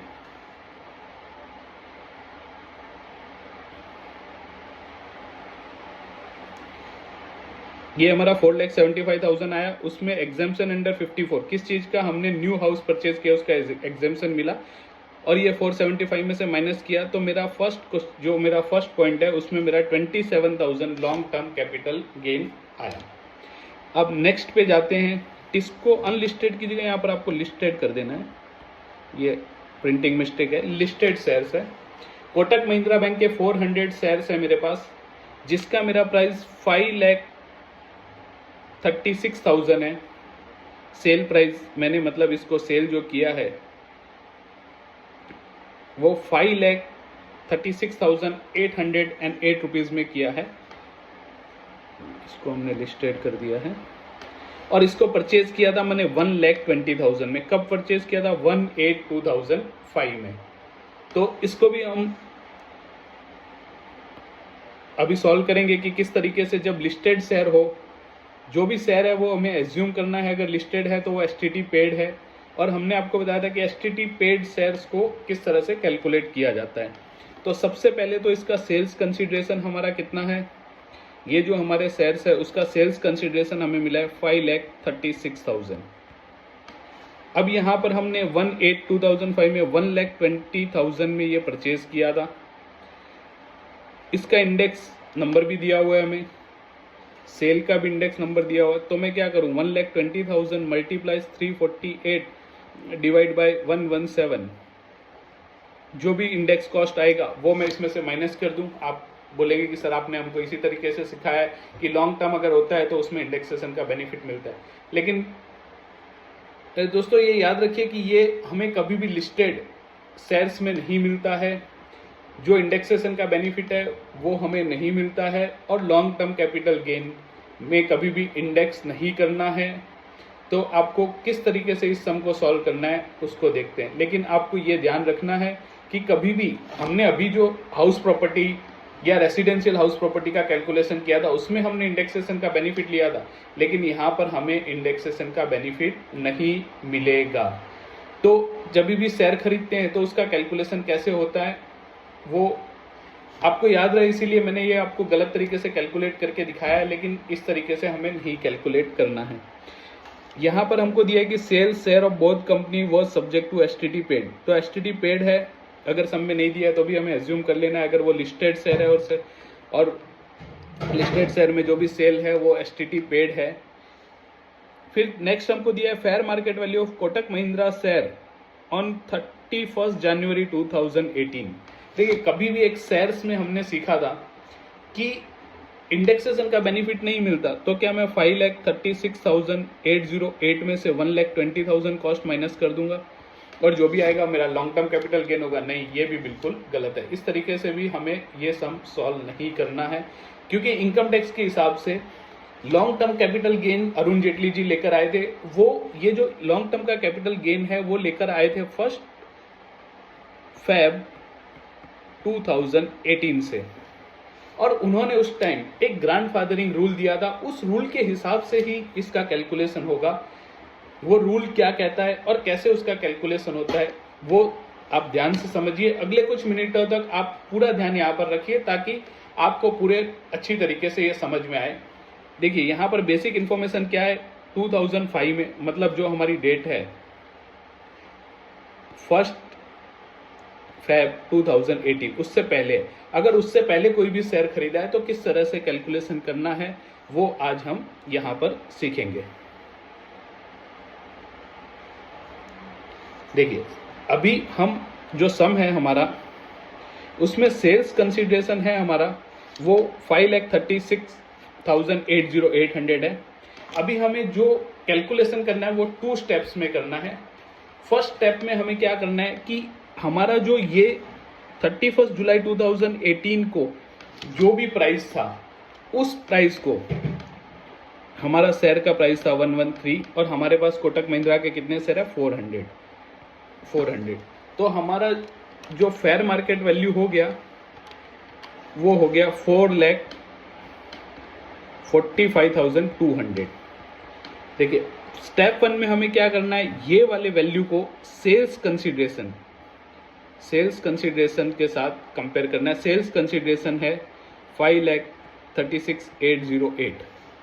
तो हमारा जो डिफरेंस आएगा इन दोनों में से जो भी मेरा लोअर है, तो मेरा एक तो 1 जनवरी 2018 को जो वैल्यू है वो, और जो मैं सेल प्राइस कर रहा हूं वो, तो दोनों में से जो भी लोअर रहेगा वो मुझे कैलकुलेशन के लिए स्टेप 1 में लेना है। तो इन दोनों में मेरा ये स्टेप 1 है। इन दोनों में लोअर क्या आ रहा है मेरा, 4,45,200। अभी स्टेप 2 में मुझे क्या करना है, स्टेप 1 में याद रखिए कि लोअर ऑफ सेल वैल्यू और 31 जनवरी, मतलब 1 Feb 2018 से जो लॉन्ग टर्म कैपिटल गेन की शुरुआत हुई, उससे पहले दिन जो भी शेयर मार्केट में उस स्क्रिप्ट का प्राइस था, वो प्राइस और सेल प्राइस दोनों को कंपेयर करना है और उन दोनों में से जो ज़्यादा है वो मेरे को ले लेना है, माफ़ कीजिएगा, उन दोनों में जो कम है वो मुझे ले लेना है। इसके बाद स्टेप 2 में आपको ध्यान रखना है कि लोअर लेना है, जब सेल प्राइस और मेरा जो परचेज प्राइस नहीं, लेकिन 31 जनवरी 2018 को जो भी प्राइस था उन दोनों को मुझे कंपेयर करना है और उन दोनों में से जो कम हो वो मुझे ले लेना है। तो देखिए एक बार फिर से मैं आपको डिटेल में ये सारी चीज़ें समझा देता हूँ कि क्यों ऐसा हमें करना पड़ता है। क्योंकि इससे पहले जो लॉन्ग टर्म इक्विटी शेयर था उस पर कोई कैपिटल गेन लग ही नहीं रहा था। अगर उस समय इसकी जगह मुझे अगर ज़्यादा टैक्स लगाया जाता, अगर मुझे तुरंत टैक्स लगा दिया जाता तो 5,36,000 और मेरा कॉस्ट था 1,20,000, तो मुझे कितना सारा लॉन्ग टर्म कैपिटल गेन देना पड़ता और पूरा शेयर मार्केट उस टाइम गिर सकता था। इसीलिए एक ग्रैंड फादरिंग रूल दिया गया कि उस डेट का जो प्राइस है, उस दिन मेरा ये कोटक महिंद्रा का 113 रुपये था, 400 शेयर है तो मेरा 4,45,000 रुपीज़ हुआ और सेल्स कंसिडरेशन मेरा है। तो उन्होंने बताया कि इन दोनों में से जो लोअर है वो आप ले लीजिए और उसके बाद हमारा स्टेप 2 आएगा। स्टेप 2 में हमें क्या करना है कि स्टेप 2 में हमने जो भी ये शेयर्स परचेज किया था, परचेज कॉस्ट और जो स्टेप 1 से वैल्यू डिराइव हुई है स्टेप 1, इन दोनों में से जो हायर होगा वो हमें ले लेना है। तो यहाँ पे हमारा परचेज कॉस्ट है 1,20,000 और स्टेप 1 से हमें 4,45,200 डिराइव हुआ। तो ये इन दोनों में से हायर लेना है, तो 4,45,200 है वो मेरा क्या बन जाएगा, कॉस्ट ऑफ एक्विजिशन। मतलब इसमें मेरा सेल प्राइस हमें दिया हुआ है 5,36,000 और कॉस्ट ऑफ परचेज हमारा बन जाएगा 4,45,200। देखिए इसको कैसे प्रेजेंट करेंगे हम आपको एक बार यहाँ पर डिटेल में दिखा देते हैं कि सेल्स कंसिडरेशन तो ओके है, 5,36,808 है। उसके बाद स्टेप 1 में FMV, fair market value on 31 जनवरी 2018, मतलब मेरा 113 रुपये है और मेरे पास नंबर ऑफ शेयर 400 है, तो इंटू 400 किया मैंने। तो इन दोनों का मिनिमम, या तो मैं ऐसा कहूँगा कि इन दोनों में से लोअर, किसमें से 536 या 445,200, दोनों में से लोअर कौन है, तो 445,200 आ गया। स्टेप 1 में तो ये आ गया। स्टेप 2 में क्या करना है, हायर ऑफ स्टेप 1 और कॉस्ट ऑफ एक्विजिशन। तो स्टेप 1 का तो मेरा ये वैल्यू है और कॉस्ट ऑफ एक्विजिशन कितना है 1,20,000। तो इन दोनों में से मेरा जो हायर वैल्यू है वो मैं कॉस्ट ऑफ एक्विजिशन लूंगा। तो रिजल्ट ऑफ स्टेप 2 मतलब मेरा ये कॉस्ट ऑफ एक्विजिशन 4,45,200 हो गया। 5,36,808 मेरा परचेज है और स्टेप 1 में मैंने निकाला इतना है, लेकिन मुझे उसको कॉस्ट से कंपेयर करना है, मेरे कॉस्ट से कम नहीं लेना है। कॉस्ट और जो मेरा ये वैल्यू आया दोनों में से जो ज्यादा होगा उसी को मेरे को कॉस्ट ऑफ एक्विजिशन लेना है, जो इसमें से माइनस होगा। तो कितना माइनस होगा, 4,45,200 माइनस होगा। तो मेरा लॉन्ग टर्म कैपिटल गेन आ जाएगा 91,608। यहाँ पे मेरा 27,000 आया था, सेकंड में जो क्वेश्चन है उसमें मेरा 91,608 आ गया। अब पॉइंट नंबर 3 की तरफ बढ़ते हैं। पॉइंट नंबर 3 भी आपको डिटेल में समझ में आया, इसीलिए मैंने एक और जो इक्विटी शेयर का कैलकुलेशन के लिए वहां पर ले लिया है। ये शेयर भी हमने 1/2/2018 से पहले खरीदा था, इसीलिए इस क्वेश्चन में भी हमको जो हमारी वैल्यू है वो 31 जनवरी 2018 को जो भी वैल्यू है उससे कंपेयर करना पड़ेगा और 2 स्टेप में हमें ये सॉल्व होगा। The fair market value of TISCO share on 31 January was 747.25 पैसा और नंबर ऑफ शेयर्स हमारे पास कितना है 250। तो देखिए सबसे पहले तो हम क्या करेंगे, इसका सेल्स कंसिडरेशन है 2,47,000। देखिए ये सम अलग तरीके का है इसीलिए मैंने लिया है, तो आपको ध्यान से देखना है। इसमें हमारा ये जो प्राइस है 2,20,000 मैंने परचेज किया है, तो इसका फेयर मार्केट वैल्यू से कंपेयर करके हम लोग देखते हैं। देखिए सेल्स कंसिडरेशन है वो टिस्को का मेरा 250 शेयर का 2,47,000 का है, वो मेरे को क्वेश्चन में दिया हुआ है। उसके बाद सबसे पहले स्टेप 1 में लोअर ऑफ सेल्स कंसिडरेशन और फेयर मार्केट वैल्यू। देखिए यहां पर अगर मैं फेयर मार्केट वैल्यू देखूंगा तो मेरा 1,86,812 आ रहा है, क्योंकि उसका अभी करंट प्राइस 747 है 0.25 इंटू 250 शेयर्स मेरे पास है, तो वो 1,86,000 होता है। और उसको मैंने परचेज कितने में किया था 2,47,000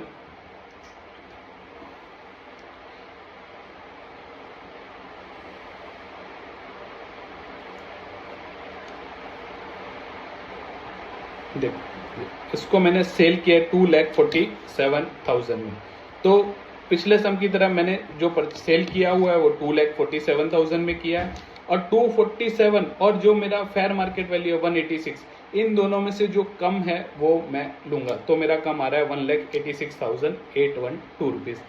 नेक्स्ट स्टेप 2 में मुझे क्या लेना है, हायर ऑफ स्टेप 1 और कॉस्ट ऑफ एक्विजिशन। पिछले सम में हायर मेरा कॉस्ट ऑफ एक्विजिशन कम था और स्टेप 1 का वैल्यू ज्यादा था, तो मैंने स्टेप 1 का वैल्यू लिया। लेकिन यहाँ पर उल्टा हो रहा है कि मेरा स्टेप 1 का वैल्यू तो 1,86,000 है, लेकिन मैंने उसको परचेज तो 2,20,000 में किया था, तो मुझे यहाँ पर 2,20,000 लेना पड़ेगा, क्योंकि मुझे हायर ऑफ 186,812 मतलब स्टेप 1 का वैल्यू और जो मैंने ये परचेज किया है उसमें से जो हायर है वो लेना पड़ेगा। तो मेरा 2,20,000 मेरे को लेना पड़ेगा। मेरा यहाँ पर सेल्स कंसिडरेशन है 2,47,000 और जो मैंने इसको परचेज किया है, जो कॉस्ट मैंने स्टेप 1 और स्टेप 2 से निकाला है वो 2,20,000 है। तो इसी तरह से ये जो मेरा कैपिटल गेन आएगा 1,47,000 माइनस 2,20,000 तो 27,000 आएगा। तो देखिए पहले सम में स्टेप 1 में जो वैल्यू आया था उसको हमने कंपेयर किया था कॉस्ट से, पर वहाँ कॉस्ट मेरा बहुत कम था, तो मेरे को इन दोनों में से हायर लेना है, तो मैंने स्टेप 1 का वैल्यू लिया। लेकिन दूसरे वाले सम में जो मेरा कॉस्ट है वो मेरे स्टेप 1 के वैल्यू से ज्यादा है, तो मैं वो स्टेप 1 का वैल्यू यहाँ पर नहीं लूंगा, मैं अपना परचेज प्राइस लूंगा। मुझे अपने परचेज प्राइस से कम तो लेना नहीं है। तो ये हो गया 27,000।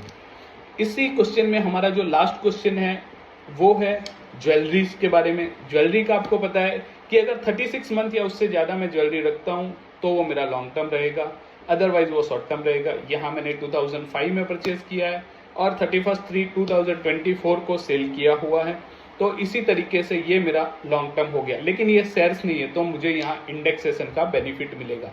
इसको सेल किया मैंने 60 लाख रुपीज 60,23,360 रुपीज में और इसको परचेज किया था 15,95,880 रुपीज में और कुछ ट्रांसफर चार्जेस भी 10,000 लिया हुआ है।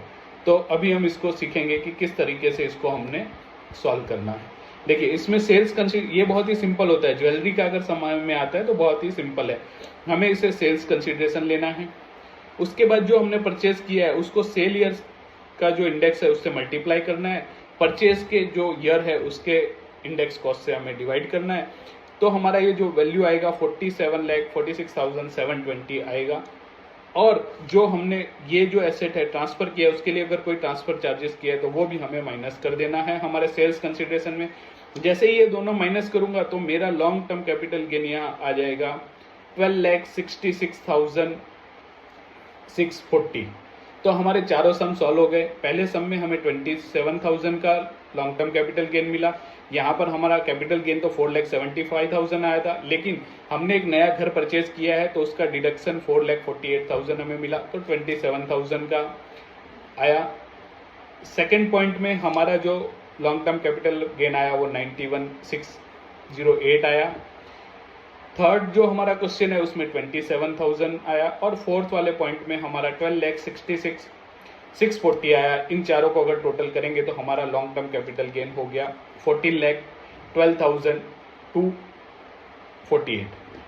तो इसी तरीके का सम दोस्तों एग्जाम में आता है, जिसमें आपको एक रेसिडेंशियल प्रॉपर्टी दिया होता है, एक शेयर से रिलेटेड होता है, कभी ज्वेलरी से रिलेटेड होता है, या इसके अलावा एक दो ये एसेट चेंज की जाती हैं, डेट चेंज होगी, अमाउंट चेंज होगी, लेकिन कुछ इसी तरह का सम आएगा।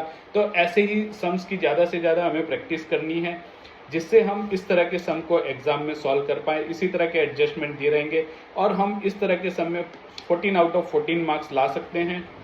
तो आपको ध्यान से ये वीडियो को 2-3 बार देखिए और ये सारा कैलकुलेशन आप लोग बेसिक सीख लीजिए एक बार, तो आने वाले सम जब जो भी हम सॉल्व करेंगे उसमें आपको आसानी रहेगी। तो कल हम अगले लेक्चर के साथ आपके लिए लेकर आएंगे अगला लेक्चर, जिसमें भी इसी तरह का 14 मार्क का सम सॉल्व करेंगे, जिससे आपकी ज़्यादा से ज़्यादा प्रैक्टिस हो जाए। मैं आपको पूरा प्रैक्टिकल तरीके से ये सारी चीज़ें सिखा रहा हूँ, तो आप ध्यान रखिए और इस वीडियो को 1 से 2 बार देख लीजिए। तो आने वाले सम में हम किस तरह से कैलकुलेशन सीखना है वो हम आपको यहाँ से समझ में आ जाएगा। अगर आपको चाहिए तो मैं आपके लिए ये स्क्रीन पर ला रहा हूँ, तो आप एक बार इसका स्क्रीनशॉट ले लीजिए, तो आपको ये नोट्स के लिए भी काम आ जाएगा। ये आंसर का स्क्रीनशॉट है, कुछ टाइम में आपको दे रहा हूँ, तो आप इसका स्क्रीनशॉट ले लीजिए। और ये क्वेश्चन का भी आपको अगर स्क्रीनशॉट लेना है तो क्वेश्चन का भी स्क्रीनशॉट ले लीजिए। इसमें एक करेक्शन है, इक्विटी शेयर में हमें सिर्फ अनलिस्टेड की जगह लिस्टेड कर देना है। तो आपका ये क्वेश्चन का स्क्रीनशॉट ले लीजिए, अगर आपने लिया है तो मैं फॉरवर्ड कर लेता हूं। और ये एक आंसर आपके लिए एक बार फिर से है, इसका स्क्रीनशॉट ले लीजिए। तो आज के लिए दोस्तों इतना ही। आने वाले लेक्चर में हम अगले और कुछ सम इसी तरीके के लेके आएंगे जो आपको एग्जाम में 14 आउट ऑफ 14 मार्क्स दिला सकते हैं। धन्यवाद दोस्तों। जय Shri Shyam.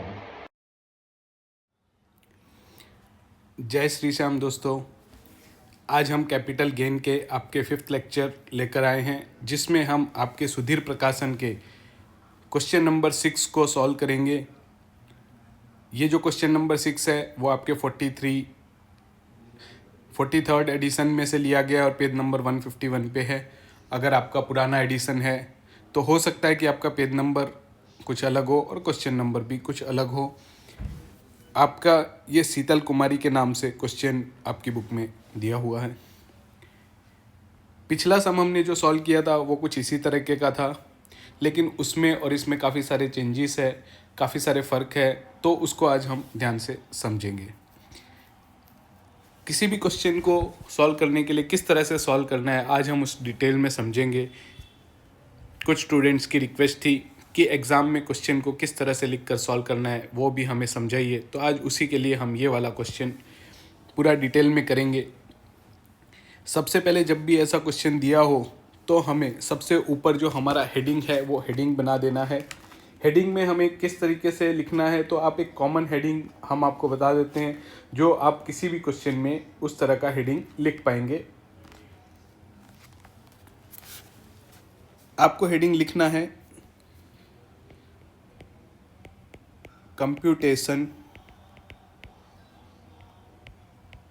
Of capital gain. यही हेडिंग आपको सभी क्वेश्चन में आप लिख सकते हैं। अभी हम क्वेश्चन शुरू करते हैं। तो सबसे पहले जो हमारा क्वेश्चन में आ रहा है वो है रेसिडेंशियल हाउस प्रॉपर्टी। तो ये जो रेसिडेंशियल हाउस प्रॉपर्टी है उसके बारे में क्वेश्चन में क्या क्या इन्फॉर्मेशन दी हुई है। एक हमारा परचेज प्राइस दिया हुआ है जो 97 में हमने परचेज़ किया हुआ है, 2 लाख रुपीज़ में परचेज़ किया था। सभी एसेट हमने सेल किए हैं वो 2023 एंड 24 के ईयर में किए हुए हैं। अब देखेंगे तो सभी का एक ही ईयर है। इसका सेल प्राइस है और कुछ ट्रांसफ़र एक्सपेंस हमने किए हुए हैं। तो देखिए ये सम को सॉल्व करने के लिए हम किस तरीके से सॉल्व करते हैं वो आज हम आपको स्टेप बाय स्टेप सिखाते हैं। सबसे पहले हमें जैसे क्वेश्चन 1 है तो हमेशा सेल्स कंसिडरेशन से ही क्वेश्चन स्टार्ट करना है। Sales consideration of residential house. इसका सेल्स कंसिडरेशन हमको क्वेश्चन में दिया हुआ है 56,03,750 रुपीज़। हमेशा इसमें से हमें अगर कोई ट्रांसफ़र चार्जेस दिया है तो वो ट्रांसफ़र चार्जेस लेस कर देना है। अब देखेंगे तो क्वेश्चन में ट्रांसफ़र चार्जेस कितना दिया हुआ है 33,750। फिर हमें इंडेक्स कॉस्ट ऑफ परचेज,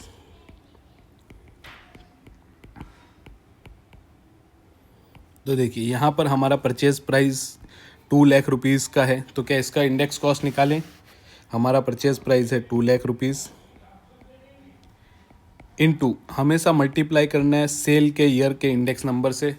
ये हमें इंडेक्स नंबर यहाँ पर दिया हुआ है, सेल का ईयर हमने सभी एसेट का ये है तो 348 और डिवाइड हमें करना है।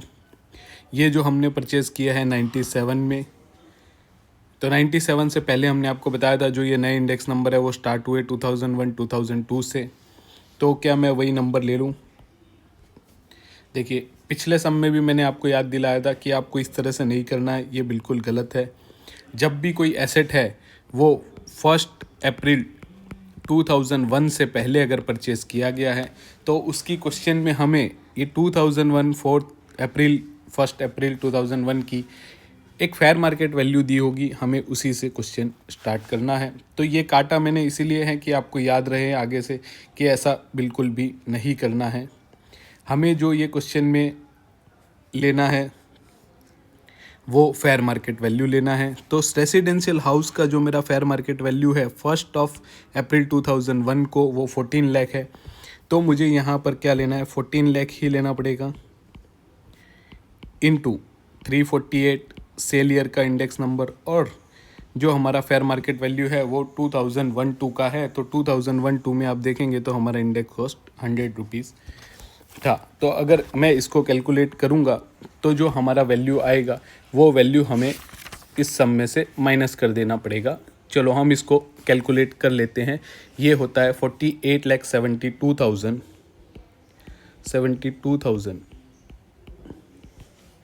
इसके बाद इसी क्वेश्चन में और कोई रेसिडेंशियल हाउस से डिटेल दिया। हाँ देखिए एक न्यू हाउस परचेज़ किया हमने 10 लाख रुपीज़ का।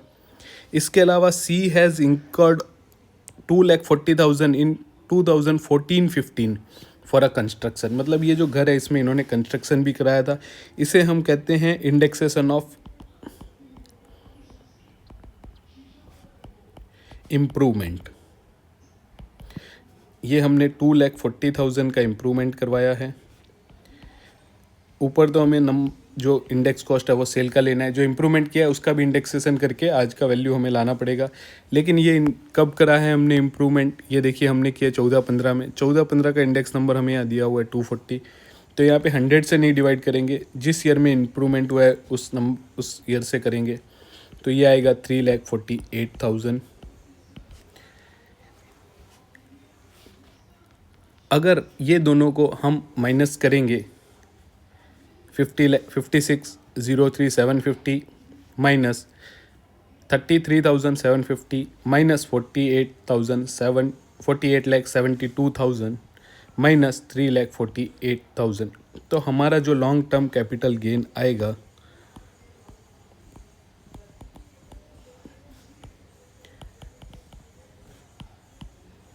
वो आएगा 3,50,000। अभी इसी क्वेश्चन में हमने एक न्यू हाउस भी परचेज करने की डिटेल अभी पढ़ी थी कि वो है, तो आपको पता होगा अंडर सेक्शन 54 अगर हम कोई रेसिडेंशियल हाउस सेल करते हैं, उसके अगेंस्ट अगर हाउस परचेज करते हैं, तो उससे हुआ कैपिटल गेन हम जितना भी नई एसेट में इन्वेस्ट करते हैं उतना मुझे डिडक्शन मिलता है। तो न्यू हाउस मैंने परचेज़ किया है 10 लाख रुपीज़ का, यहाँ मुझे 10 लाख रुपीज़ तक का डिडक्शन मिल सकता है, लेकिन मेरा कैपिटल गेन तो 3,50,000 है, तो ये माइनस में नहीं जा सकता। मैक्सिमम मुझे बेनिफिट इस रेसिडेंशियल प्रॉपर्टी से मिलेगा 3,50,000, क्योंकि मैंने भले 10 लाख का खरीदा, अगर यही मैंने 2 लाख रुपए का परचेज़ किया होता तो 3,50,000 के सामने 2 लाख का मुझे डिडक्शन मिलता और मेरे का 1,50,000 कैपिटल गेन हो जाता। लेकिन यहाँ तो मुझे जो मेरा कैपिटल गेन हो रहा है उससे ज़्यादा वैल्यू का मैंने ख़रीदा है, इसीलिए मेरा जो भी कैपिटल गेन है वो पूरा का पूरा कैपिटल गेन यहाँ एग्जेम्प्ट हो जाएगा और मेरा जो कैपिटल गेन यहाँ इस एसेट के लिए आ जाएगा नील। तो देखिए, सबसे पहले हमने सेल प्राइस लिया, ट्रांसफ़र एक्सपेंस माइनस किया, उसके बाद हमने जो भी घर खरीदा था अगर वो 2001 से पहले 1 अप्रैल 2001 से पहले का है तो हमें वो उसका परचेज प्राइस ना लेते हुए उसका फेयर मार्केट वैल्यू लेना है, जो कि 14 लाख था, इंटू 348 किया डिवाइड बाय 100, जो 48,72,000 आया। फिर हमने उसमें कुछ इम्प्रूवमेंट किया था 2,40,000 का, वो हमने किया था फिनेंशियल ईयर 2014-15 में, तो हमने 2014-15 का इंडेक्स से डिवाइड करके और सेल के ईयर से मल्टीप्लाई करके उसका जो 3,48,000 इंडेक्सेशन वैल्यू निकाला। इस तरह से हमारा जो लॉन्ग टर्म कैपिटल गेन आया वो 3,50,000 आया।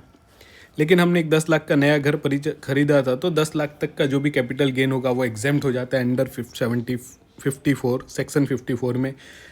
यहाँ पर हमने 3,50,000 ही था, तो पूरा का पूरा 3,50,000 एग्जेम्प्ट हो जाएगा और हमें जो हमारा कैपिटल गेन है वो नील होगा। आपको ध्यान सिर्फ इतना ही रखना है कि इसमें कभी भी ये माइनस में नहीं जाएगा। इसके बाद जो हमारी सेकंड एसेट है वो सेकंड एसेट है unlisted share of x limited shares unlisted. तो पिछले सम में हमने देखा था अगर क्वेश्चन में हमें इक्विटी शेयर दिया हुआ है और वो लिस्टेड है और अगर उस पर हमने एसटीटी पे किया हुआ है तो उसमें इंडेक्सेशन का बेनिफिट हमें नहीं मिलता है। और हमने वहाँ एक ग्रैंडफादरिंग रूल भी पढ़ा था कि अगर कोई भी लिस्टेड इक्विटी है और वो हमने 1 Feb 2018 से पहले ख़रीदी है तो उसका हम 31 जनवरी 2018 का फेयर मार्केट वैल्यू लेते थे। लेकिन यहाँ पर ऐसा नहीं लेना है। पिछले सम में मैंने लिस्टेड लिया था, इसीलिए मैंने ये सम में लिस्टेड की जगह अनलिस्टेड इक्विटी लिया है, तो हम बेहतर तरीके से समझ सके कि अनलिस्टेड इक्विटी में किस तरह से कैलकुलेशन होता है। हमने ये 2011 में परचेज़ किया था, 1,52,168 में परचेज़ किया था और 3,29,505 में सेल किया है और 1,800 हमारा यहाँ पर ट्रांसफ़र चार्जेस है। तो सबसे पहला सेल्स कंसिडरेशन जो इसका हमें मिला हुआ है वो मिला है 3,39,505 लेस ट्रांसफ़र चार्जेस।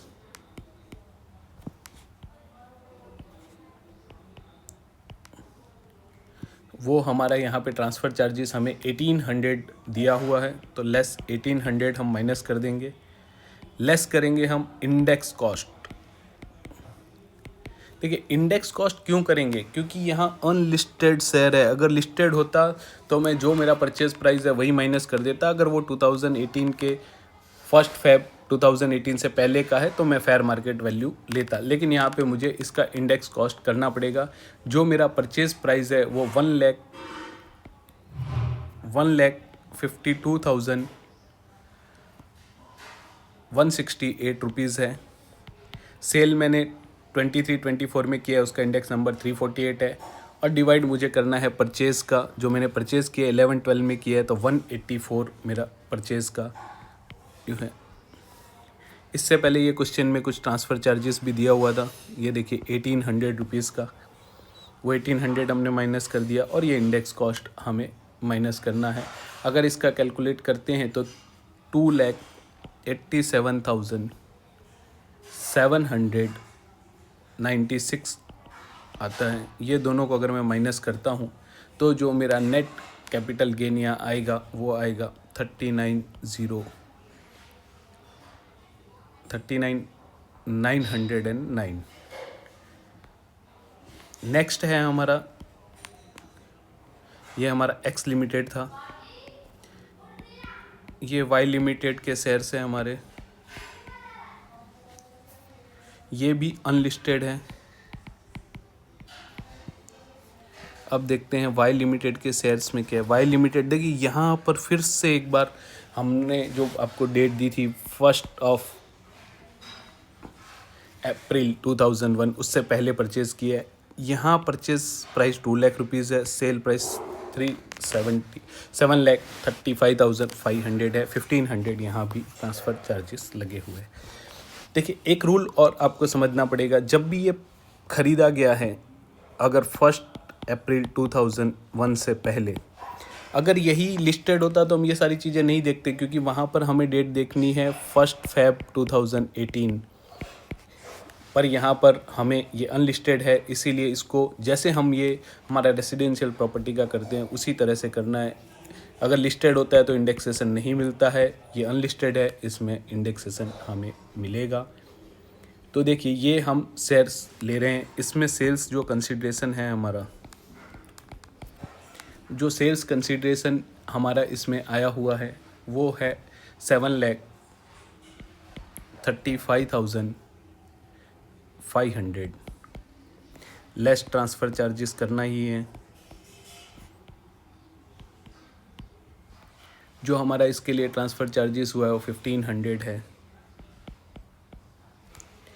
अब आप ध्यान से समझिएगा कि जब भी मैंने आपको बताया हुआ है कि जब भी ये 2001 से पहले मतलब 1 अप्रैल 2001 से पहले का अगर कोई परचेज़ है तो उसका हमें फेयर मार्केट वैल्यू लेना है, लेकिन उसमें एक कंडीशन है, अगर फेयर मार्केट वैल्यू इससे कम है तो हमें परचेज़ प्राइस ही ले लेना है। तो यहाँ पर 2 लाख है, और ये देखिए हमारा जो फेयर मार्केट वैल्यू है वाई लिमिटेड के शेयर का वो 1 अप्रैल 2001 को 1,60,000 ही है, मतलब मेरे परचेज़ कॉस्ट से भी कम है। तो हमें कभी भी फेयर मार्केट वैल्यू हमारे परचेज़ कॉस्ट से कम नहीं लेना है, तो हमें यहाँ पर इंडेक्सेशन हमारे परचेज़ कॉस्ट का ही करना पड़ेगा। 1,60,000 क्योंकि मेरे परचेज से भी कम है, अगर फेयर मार्केट बढ़ गई होती तो मैं उसका इंडेक्सेशन करता, लेकिन यहाँ बढ़ी नहीं है, वो घट गई है, तो मुझे ये 2 लाख रुपीज़ का ही इंडेक्सेशन करना पड़ेगा। 348 ईयर मेरा सेल का है, डिवाइड बाई 100, ये जो 100 है वो मेरा जो परचेज़ का ईयर है उसका नहीं, वैल्यू मैंने वो परचेज़ कर ली है 2000 की, पर क्योंकि मुझे लेना तो 1 अप्रैल 2001 का ही वैल्यू है और उसी का इंडेक्सेशन करना है, लेकिन वो अगर मेरे परचेज़ प्राइस से कम है तो वहाँ मैं परचेज़ प्राइस से उस वैल्यू को रिप्लेस कर दूंगा और उसी का मैं इंडेक्सेशन करूँगा। तो इसका जो वैल्यू आएगा 6,96,000 आएगा। और इस तरीके से अगर ये दोनों को मैं माइनस करता हूँ तो मेरा लॉन्ग टर्म कैपिटल गेन यहाँ 38,000 आ जाता है। इसी तरीके से फोर्थ है, देखिए आपको फिर से एक बार मैं आप बता देता हूँ कि जब भी मेरा अनलिस्टेड शेयर्स है तो मुझे यही ध्यान रखना है कि उसमें मुझे इंडेक्सेशन का बेनिफिट भी मिलेगा और मुझे उसमें जो फेयर मार्केट वैल्यू है वो 1 अप्रैल 2001 की लेनी है अगर उससे पहले ख़रीदा है तो, और उसमें भी अगर मेरी जो परचेज़ कॉस्ट है उससे कम अगर फेयर मार्केट वैल्यू है तो वो मुझको नहीं लेना है। हमारा जो नेक्स्ट एसेट इसमें आता है 4th नंबर का वो ज्वेलरी है।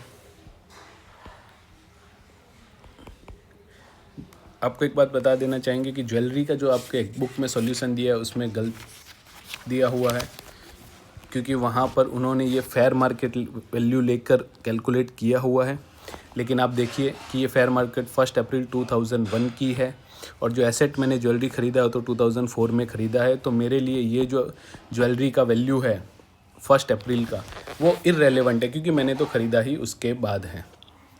तो यहाँ पर आप देखेंगे कि ये जो एसेट का वैल्यू है उसको मैंने सेल किया है 29,70,080 में, तो इसका सेल्स कंसिडरेशन है 29,70,080। इसमें हमें 3,000 ट्रांसफ़र चार्जेस भी दिया हुआ है, लेस ट्रांसफ़र चार्जेस वो हमारा दिया हुआ है 3,000। फिर हमें इंडेक्स कॉस्ट करना है।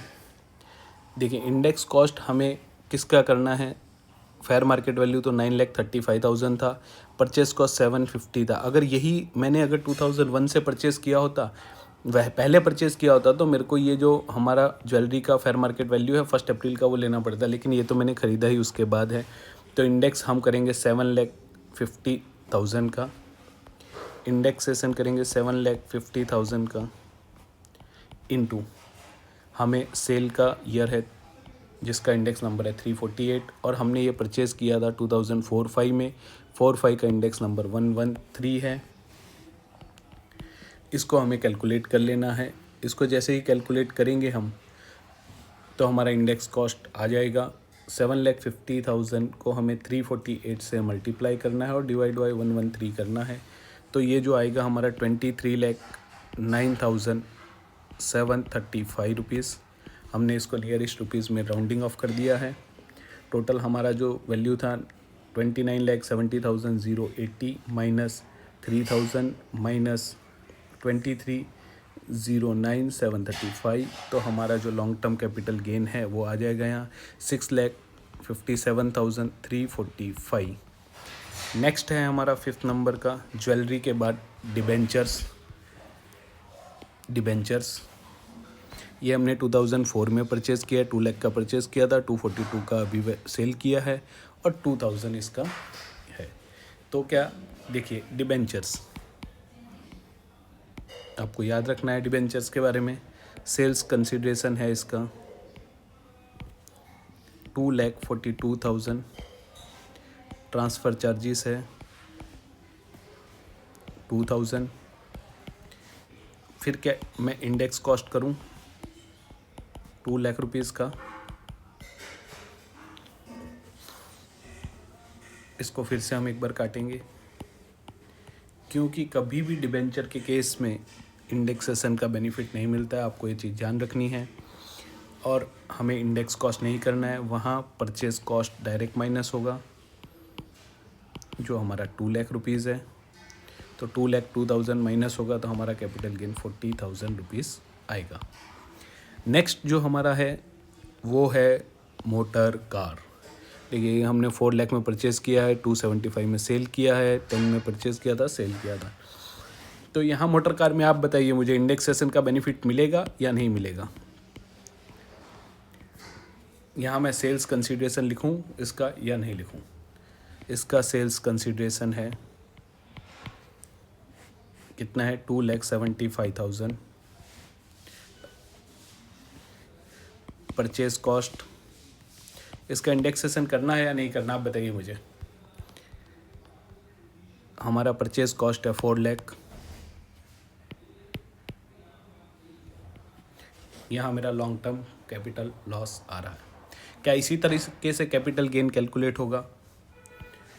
बिल्कुल भी नहीं। ये भी एक बार हमें लिख के काट देना है। क्यों काट देना है? क्योंकि हमने आपको बताया था कि मोटर कार कोई भी पर्सनल एसेट या कोई भी मूवेबल एसेट पर कभी भी कैपिटल गेन नहीं लगता है। मोटर कार तो मूवेबल है, वो मूव हो सकती है, तो उस पर कैपिटल गेन लगेगा नहीं।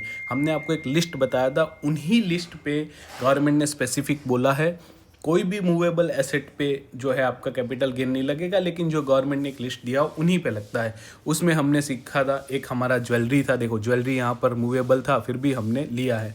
इसके अलावा पेंटिंग था, आर्कोलॉजिकल कलेक्शन था, तो ऐसे कई सारी चीज़ें, 7 चीज़ें जो गवर्नमेंट ने दी है उसी पे ही मूवेबल एसेट में कैपिटल गेन लगता है। इसके अलावा और कोई एसेट पे कैपिटल गेन नहीं लगता है। तो यहाँ पर हमारा ये डैश आ जाएगा। इसके बाद जो नेक्स्ट एसेट है न्यू फ्लैट, वो तो हमने ऑलरेडी ही यहाँ पर जो बेनिफिट 3,50,000 का सेक्शन 54 में दिया था उसके हिसाब से ये नील आया था। आपको यहाँ पर ये टोटल लगा देना है और जो भी वैल्यू आएगी वो आपका capital gain long term capital gain होगा, क्योंकि हमारी इस क्वेश्चन में सभी एसेट लॉन्ग टर्म थी। पहले में नील है, फिर 39,909 रुपीज़ है, प्लस 38,000 हमारा जो है वाई लिमिटेड का है। ज्वेलरी में हमें 6,57,345 रुपीज़ का कैपिटल गेन हुआ है, प्लस 40,000 का कैपिटल गेन हमें हुआ है हमारे डिबेंचर्स में। मोटर कार तो कैपिटल एसेट ही नहीं है, अगर वो कैपिटल एसेट नहीं है तो कैपिटल गेन का सवाल ही नहीं आता। तो हमारा टोटल 7,75,254 रुपीज़ का ये कैपिटल गेन हो गया।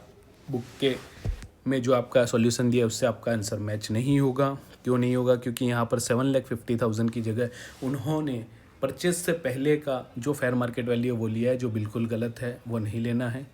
आपको इसी तरीके का ये सम सॉल्व करना है। आज के लिए इतना ही। धन्यवाद।